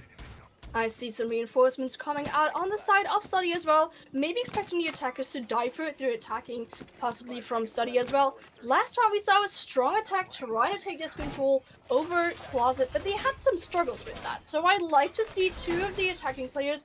I saw it was Purple, and he was assisted by someone, not sure who it was, but they went downstairs in kitchen to control of the astronomy stairs, and on that far is a round on the board for Imagine 11. We see Purple just waiting, and this just shows how possibly scared they are for aggression from the side of Lions Creed. Spawning out some Midas, knowing that at least the setup will be somewhat equal to what we've seen before. Possibly a Thatcher nade would result in some ADSs being cleared out. As we're now waiting for Imagine 11 to get close by. Vegas holding an angle for the fallback through bathroom as we see aggression from X4 trying to hold a more upfront angle, hoping to cancel out whoever is trying to use some utility. Frag grenades will take out the shield, and also some help from Riffy making some pressure on towards Lions Creed. X4 now going low after trading out with, I believe, to be Brian S. And that means we're now already seeing a little bit of a favor for Imagine 11. They'll still have to clear out the players standing in this closet area. Indeed, a very aggressive play by X4, but looking at his kill so far, it has worked out perfectly for him. Also, to get the first kill onto Versa, that's still on Mygon. No more magnet devices being popped out later on into this round. Again, we see the attackers divert their push onto astronomy stairs, and they might try and take some control there. We see still aggressive plays by X4, even though he's on about 10 HP. He's trying to get for more kills than just 5, and so far, he's not really succeeding in that. Now we see the drones just coming in to the late round as well, trying to spot out whoever is roaming, and we see Yuumi here actually quite scary on the landing, spotting out the slash, getting the kill onto Ozark as well, and now falling back, dealing a lot of important damage at this moment in time against Imagine, as they were possibly banking on already getting this round in. We see a player, I believe Purple, still dropping, trying to get into a different position, not trying to face and fight Yuumi any longer, as it's going to be Vegas with a follow-up onto Stino. That will be the Legion of the board. 2 long-term operators denied from the side of Lions Creed, as we're now onto a 4-on-3 situation. Even better as Brian moves in with a kill into X4, not expecting that angle. And that means only 2 players are alive, and look at how far away Yuumi is. Yeah, Yuumi is definitely on that late round flank, but if the attackers start pushing it aside, he might come too late, especially if Vegas is able to take control over Astronomy here. Yuumi needs to hurry up and push back onto the side, otherwise the attackers are going to take some control and go for a plantain, for example, default spot. Brian's going to go for that plantain. Yuumi is still looking around in all different angles, and he's going to get flanked around here as well by Purple. Yuumi gets the kill onto Purple, turning it in a 1v3 situation, but the diffuser is down, and that's bringing in a lot of troubles for Yuumi. He's almost able to pick up another kill onto Vegas, for Vegas to finish it out for the last round, and the 3rd round on the board for Imagine 11. Yeah, Yuumi running out of bullets right there, and Vegas just almost toying with him, expecting to have that first headshot in, as it almost seemed like he was right on the money. But now we do see a very convincing lead from Imagine 11, now having to face Aviator Games Room again, which I already expected it to be the bomb side, as Lions Creed has only had success onto this one. But Anne, what would you do if you win this one? Would you then go back to Trophy Statuary, or would you try to go for a kitchen dining side? Because, well, sometimes you just have to change it up, right? Yeah, sometimes you definitely have to change it up. I see a similar attack coming from Imagine 11 twice while they were trying to defend Trophy Statuary. And if at some point it's not working, yes, sometimes you say 3rd time's the charm. But if at some point it's not working, then don't waste another side and try a 3rd bomb side. I imagine you must have prepared some strats for these 3 sides if you want to go for that full rotation. So try that out, and you might as well just shake off the attackers as well. I think the attackers are going to shake off a little bit as well here as they're bringing in Amaru. Well, sometimes you just need more aggression, and If you're playing Aviator Games Room, one of the key positions you want to keep up for a long time is possibly 90. This is also one of your fallback positions to get back towards the side, or at least have a strong position to fight from still. And if Vegas is now trying to contest it and go in early on, possibly dissect the team of Lion Street into two, I think that could actually work out wondrously and destroy the defense from a very early phase. However, I don't really see him go for that aggressive repel in at this moment in time. He's trying to move up together with Purple, possibly wanting to drone out a little bit more early on. See a lot of drones coming in from underneath, spotting out that Jaeger as well around the main lobby. What they might use the Amaru for as well is possibly getting some control from underneath and then going up a hatch. Purple getting that first kill onto X4, who again went super aggressive for not really any reason, but hey, he got the kill. A Jaeger stopped one of the main characters of the team from Lion Street, and it's looking like they're actually going to gain some control from underneath. I think Vegas might actually jump up a hatch then. It's going to be Riffy slowly moving around as the kid once more, still having one of his claws in his hands. As we do see the drones trying to get a live action video together with the smoke running around, trying to at least get some pressure on, get that intel in him. Look at how easy those drones get into a position and how much room they already have to work with. ADS will be destroyed, 2 drones still standing by, one of which will possibly be destroyed, but there's still so much to work with for Imagine 11. They've got so much room, they're just hoping to get this wall open soon enough and get even more pressure on towards the side. The only thing that could stop them from opening this wall is possibly the key, or maybe a C4 from the bandit later on as well. I see actually 3 C4s, I must say. 3 C4s, if they toss them over that wall, it's going to be detrimental for the attackers. Ferns are still holding onto the red stairs, and I saw a defender around 90 as well. Steno is going to go for the... He can get secure onto Purple. Purple having some frags already for his team. Steno is trying to go for another one, but he's flashed out extremely and not able to get another kill from South so far. Yeah, some good damage, however, still onto Ozark as the Sledge was trying to run by that vertical angle. Bandit now being spotted close around the corner. Brian will be able to pre-fire it. Well, a clean spray, but at least it works as he now also spots, I believe, the Kaid moving around that bomb site area. C4 might be thrown in, but Vegas will get a kill before that actually happens. He will now get down himself, will be killed by the smoke. It's the last canister going in. Only one more C4 to deny a planet, and then he'll have to face check everything. I don't exactly know where Ferns is now. There he will be with a C4 into perfection. Team kill coming in from Nestro, not giving anything to his opponents. And it will be Nestro with his teammate trying to get this kill in, then get the plant as Ferns is the only player left standing. And Ozark will have to cover up his teammate. Will now go down. It's going to be Nestro in a 1v1, but Ferns only one bullet away from going down, as it will be Ferns actually with the clutch. It's going to be Lion Street once more winning Aviator Games, and now N will be wanting to see what bomb site they will go for. Definitely great effort being put up by Ferns here, as he was able to do so much for his team, especially by that C4, denying the plant there, and then finishing off that clutch as well. I think they must be super happy with this performance of the Mozzie, and yeah, I think they're actually going to go for the tertiary bomb site, bringing it down to kitchen and dining room. Yeah, it's the thing we seem to think is possibly the most logical, and luckily Lion Street agrees with us. Now going for something else, hoping that that will eventually net them a 3rd round, which would still bring it into a 3-on-3, and that, I believe, is still a very good halftime score to go towards attack. But then their attack has to be very, very good, and if they don't, I'm still a little bit worried for them. Yeah, exactly. As we see that the Villa is quite defender favorite, slightly defender favorite. So for LC, it could be really good if they could get it themselves another round on the board before they switch to their attacking side. Immediately, one drone already being destroyed, I saw by Nestro, and they've got to like take it easy with their drone economy here. But I'm curious to see how they're gonna go defend this kitchen dining side. Maybe any roaming upstairs, maybe in the form of X4, who's picked up quite a few kills for his team so far.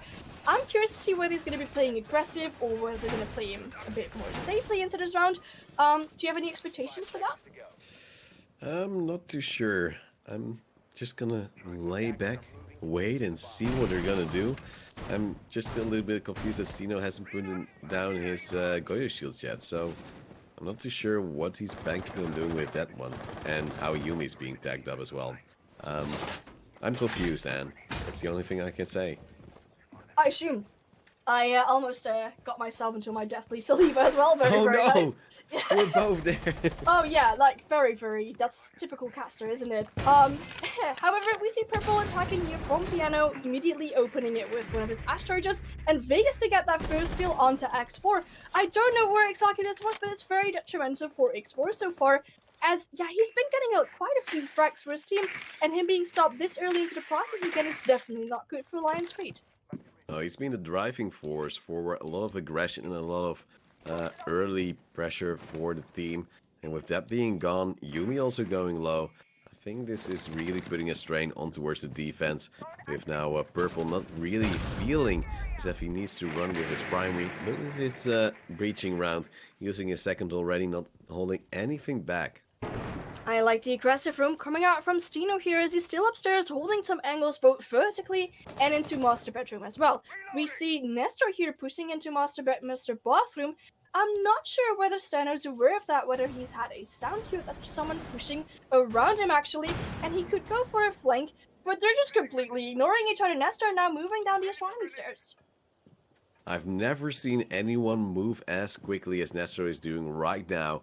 And then he's backtracking as well, going back up against the current on towards Astronomy, hoping to clear out possibly Steno. He will actually get the kill in, and all his lacking of speed will eventually net him the kill. Also, almost getting the other one, but it's going to be Purple moving in, getting a double, leaving only Ferns alive. He'll get a double of his own, but it will be Purple with another kill, coming in with a 4-2 scoreline at halftime in favor of the match in 11. That is a very good scoreline going into your defensive side, especially just coming indeed after the attacking phase, and now they can try it around on the defensive side. Curious to see where they'll go first. They're going to go AV to games, and I'm curious to see if they're going to make it a very turtle side or if they're going to roam a bit, and possibly with the Jaeger, who's been picking up a lot of kills for his team so far. Yeah, the Jaeger is always a great operator to pick, especially if you just saw that triple kill from Purple on towards the Ash. It's the easy turnaround is what you would expect from that player to play on towards the defensive side. As we do see the Valkyrie turn into an Echo. Would have probably seen a different bait to work better, as we now do see the IQ coming out. So possibly a Legion hover into the Echo would have been a better option to possibly have Stino still play on towards that Sophia. Alright, I'm seeing a Jackal pick coming out from Verns as well, possibly making its way all the way from Master Bedroom and trying to see if he can scan any players roaming it from there. I see a hatch being opened up in Study as well, meaning that they might go for a later flank later on into the round. But again, a Vamai being brought as well, same as the Jaeger, and it's going to waste a lot of utility for the attackers. Yeah, I'm curious to see how they will manage to go around it with the Thatcher as well. They could possibly cancel out some utility, and I am lacking some frag grenades that they could use from below. So it really depends. Lion's Creed, if they still get a lot of good droning in, they could destroy some things from below.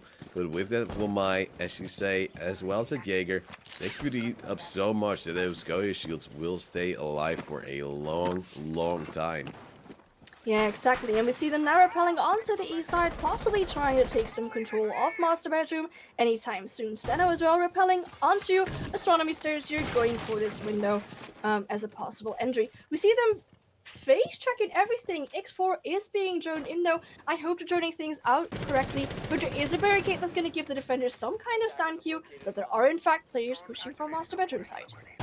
And they're actually going relatively quick, and this pace is interesting to see, and I'm wondering if Imagine 11 will eventually do anything in return. So far they're not really peeking it, so they're just giving some room to Lion's Creed, hoping that they will run in their drones, maybe a little bit too aggressive.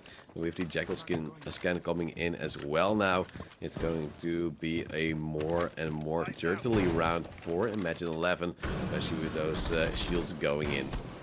Yeah, and I thought it was a turtle defense to start off as well, but we see Vegas holding a good angle here through both shields, and he has got that little glass window to keep an angle onto 90 if any of the players pushing that, possibly spotting out and seeing the bullets coming from Steno's way as well, or Verns' way as well, and the hot pings coming out onto the defenders here too.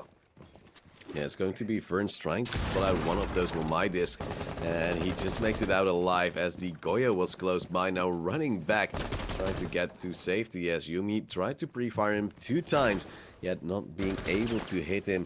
Makes it for Lions Creed that they're now actually losing a lot of time after indeed getting such an early feed in. And, well, now they're just slowing down. Now they don't know how to deal with those shields, especially because they can't clear out those Momai discs. Yeah, there's not really any acidity that they've brought except for the acidity of Ash, but Ash is not even close to 90. Ash is sent down to possibly go and contest Ozark, but now is pushing back up again, and we see them finally trying to take some control of the site. And we see Steno firing through Bar as well, but not really connecting his shot so far. On the other side of the wall, we see some defenders trying to hold them back, and a smoke canister being popped off as well. X4 being injured here as we see Ozark pushing back up the stairs, back down the stairs again, and he's just leaving X4 there to bleed out. Yeah, but if you look at it, it's Yumi now actually going to the master bedroom with the diffuser. He's miles away. So Riffy now has the first kill onto Purple. That's instrumental because if they don't get those kills in, I think this diffuser might actually be too late. Now going towards 90 area, going to possibly open up the vault, but there's only 5 seconds left. Still that Echo Drone being now contested by the IQ. Yumi getting the kill onto Ozzy, with 2 downs coming in as well onto Yumi as we see the IQ falling, and that was just chaos from Lions Creed. And if you look at how long it took for that Termite, when the actual push is already going, to still go around backtrack, I'm just flustered. Yeah, indeed, they just ran away with the diffuser. I saw the diffuser like going over all places on this map. I've seen someone with the diffuser running downstairs. Outside, I've seen someone coming all the way back from master bedroom. And if you only have 20 seconds left in the round, that's not a lot of time to actually get a plan down. Then full chaos happened, and yeah, then the defenders won this. But I'm liking to... I was very hyped about this Kavira pick. I already sensed it. I figured, like, if there's one person that likes Kavera, unless if you get interrogated, it must be you. Yeah. But unfortunately, they always tend to bait us, and, well, the Jackal will stay a Jackal, possibly also due to that Kavera. Because then at least you can put her in her place, and well, she'll have to go back to her side, and that's a place where a Kavira usually doesn't excel. And we won't see her today, as we do see the Valkyrie coming out from Ozark, who has a satisfying 4-5-6 scoreline. Ooh, 4-5-6. That's a nice number-wise indeed. However, I do think that Vegas would be happy with this current scoreline with an 8-2-3, picking up a lot of kills for his team so far, as the scoreline is now 5-2. We see them going to the statuary trophy site, and this could potentially bring it into a match point. We see some vertical lines being open as well up until kitchen.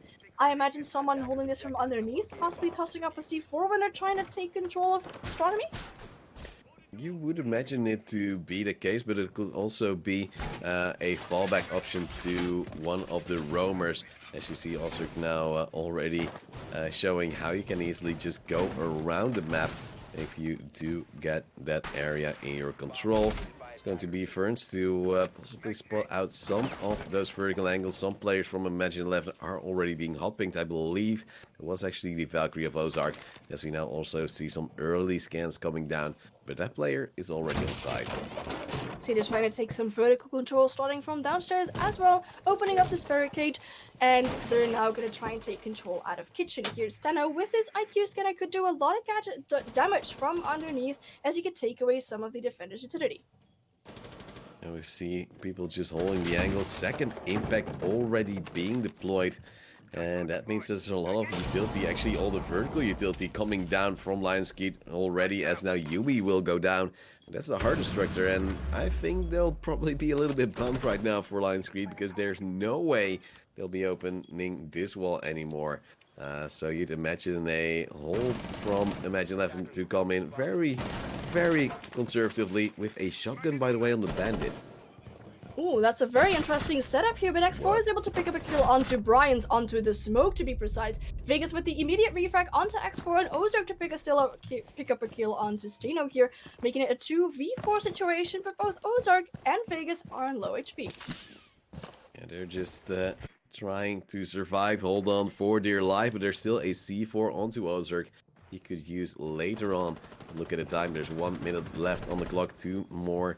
Well, Might is still standing by for Vegas, and he'll have a third one to go with at this moment in time. Should deploy them probably somewhere, because at least then you get some value out of him. I think Thatcher will be moving up together with Ferns, trying to go towards Statuary. And so far, they're just still so hesitant, still having 2 concussions as well on 2 Ferns, but I'm not sure if there are any ADSs left. I'm not sure about that either, but we try and see the players pushing from landing here. There is one behind the statue here, but if I was a person, I would do the same. Just sit and wait back until the attackers are pushing. Yellow pings are coming out, making the teammate aware that it is possibly someone behind the statue. Now the concussion coming in as well, but it didn't really affect the player at all. Possibly a double kill coming in, but Verns did pick up 2 kills. He is injured now, but I do think that this call is going to give out to Ozark or Nestro. Oh, God. And Nestro with the M870 to pick up that last kill onto Ferns. I heard a panic shotgun and it went so bad. He's just trying not to ADS and eventually gets him with possibly the last shot before the withstand came through from the Sophia. Imagine 11 now getting another round and now also going towards match point. And this is scary. I think it's fingers crossed now for the Lions Creed managers to hope they will stay alive in this match. Because otherwise, we'll know who will be facing Team 86. And I'm already predicting to you, Anne, I will have a bunch of problems tomorrow with the semifinal because both teams have numbers in their names. And that will just wreck my mind. We could also kindly ask Fraser whether he'd want to cast a match, considering he's good with numbers. Oh, yeah. No. Oh, well, there you have it. Unfortunately, we're stuck together. No, it's not unfortunately. It's working out wondrously. And it's waiting to see if Imagine 11 can bring it home right here in Dining and Kitchen. Or if Lions Creed can actually finish a round on offense and finally make something work for themselves. Yeah, we see a vertical wall possibly coming in because I see the pulse, and I'm liking to see a pulse when you're defending kitchen or dining. I imagine the attackers try to take some control of master bedroom, see if Thatcher and see if Thermite. They might go and try and open up some walls or anything from above. The slash as well for some vertical lines, and I think the pulse could give great intel to the team, especially because they've got 3 C4s in hands ready to throw to any attackers that are above. Just reinforcements coming in right now. Purple is on his drone, on his cam, of course, and he's waiting to see if there's a player he could possibly aggress upon. Valkyrie Cam's helping him out to see where the players will be spawning, and it's just a waiting game right now for Imagine 11, hoping that their aggression and of course all those angles they've opened up will work out for them and not for their opponents, because we already see the Sledge opening things up but also going down to the C4 of Brian. Yeah, exactly, and that's very detrimental because the Sledge is no longer going to predict any vertical angles. Another C4 being passed out on the storm even though, but not really connecting to anyone. They are aware of a player in bathroom, but it was Vegas to just stay there in bathroom and pick up the kill. Steno ever to pick up a double kill, killing both Vegas and Purple and making it back into a 3v3 situation. That was just a little bit of overstaying right there from Purple, trying to have a cover position for Vegas, who then ran into him, then slowed down, and then you already saw Steno on the rappel, a little bit confused as to how nobody actually heard that. But we're now seeing as there's another C4 kill coming in, this time from Nestor. Of course, the Pulse having no trouble whatsoever, as we have a 3v2 lead player-wise for Imagine 11 to see if they can actually close out this matchup. The Lions Creed does have enough time left on the board because there's 1.5 minutes still left on the match. Steno ever being tagged up just a little bit, back to 60 HP, but not able to contest that kill further as well. We see someone still holding Pentry, so they still have a lot of control onto the side, and it's going to make it hard for the attackers to actually push this. They have some drones, they can still gather some maturity of where the defenders might be located, but IQ here trying to take out some gadgets as well. 1 minute left on the board.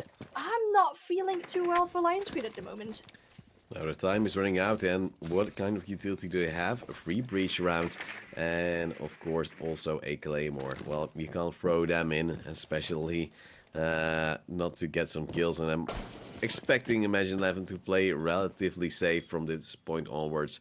And as you can see, they're just bunkering, having some crossfires ready. And Lionscreed is splitting from 2 different angles. That might actually help him if they do manage to get 1 clean kill. But it's going to be Steno with a triple.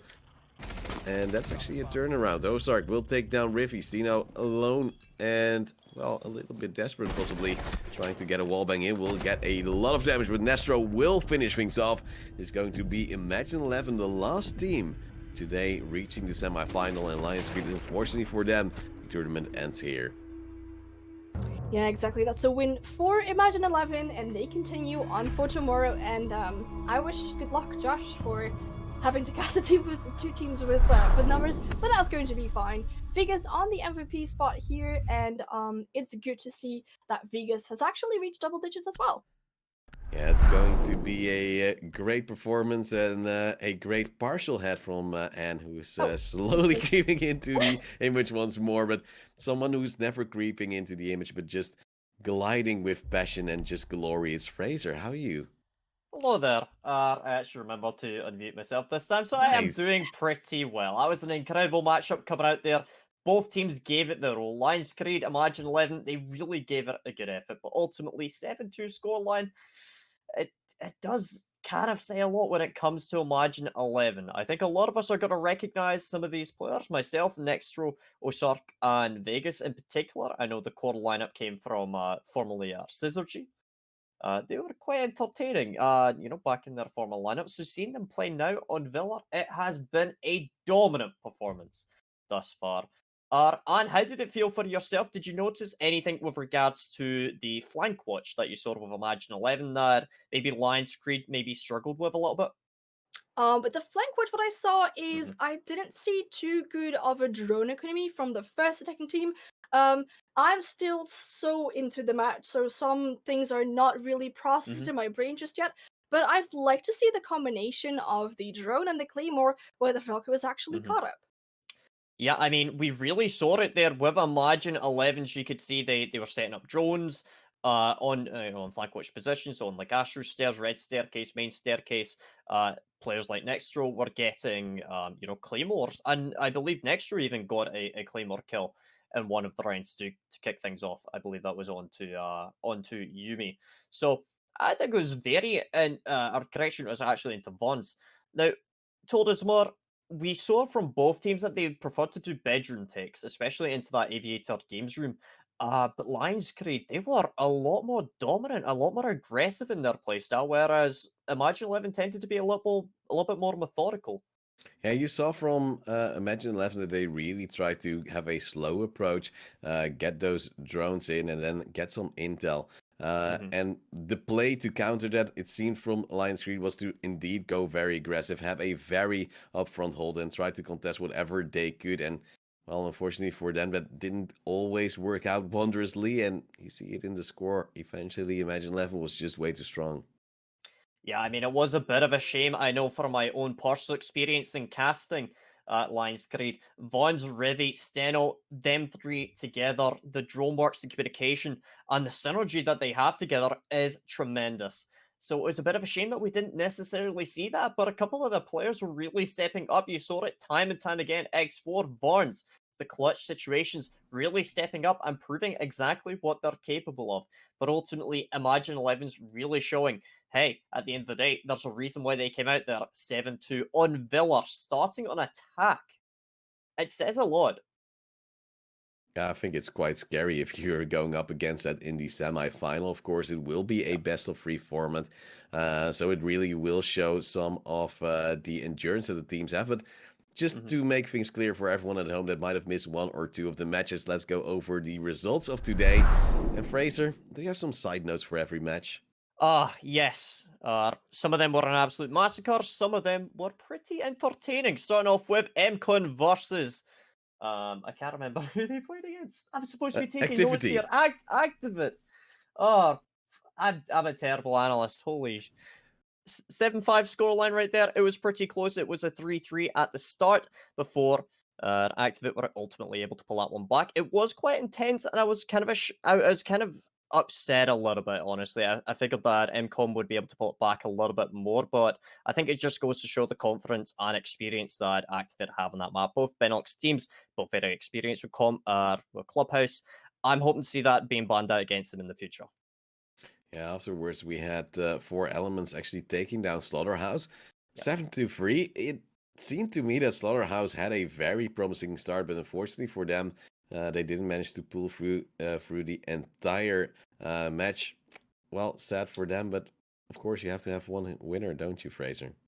Yeah, I mean, looking at how Slaughterhouse played, you can tell that they're keen individual gunners and they've got that experience. But as a whole, I think they struggled a little bit more with the team cohesion and the synergy. On the other side of that, and kind of the flip side to that, you did see 4 elements. They're kind of stepping in and they're showing exactly what they're capable of.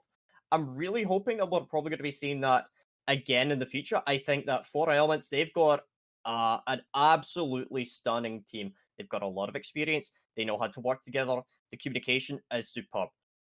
Give them any map, and I think that they can do sufficiently well on that. I particularly want to see them play in Oregon. That's a personal favorite for mine for 4 elements. That one or Clubhouse in kind of tomorrow or on Thursday. And are you a little bit of an Oregon fan? Because of course it is the newest map.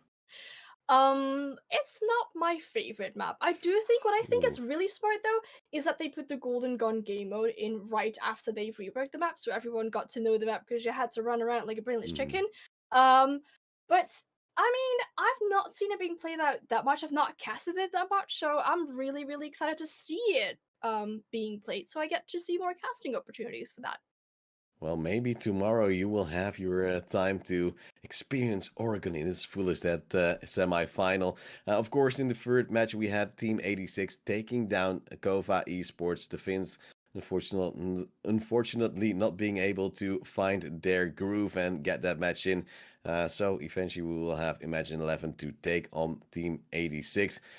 Fraser, do you have any closing statements for this night? Because, of course, tomorrow we'll be back.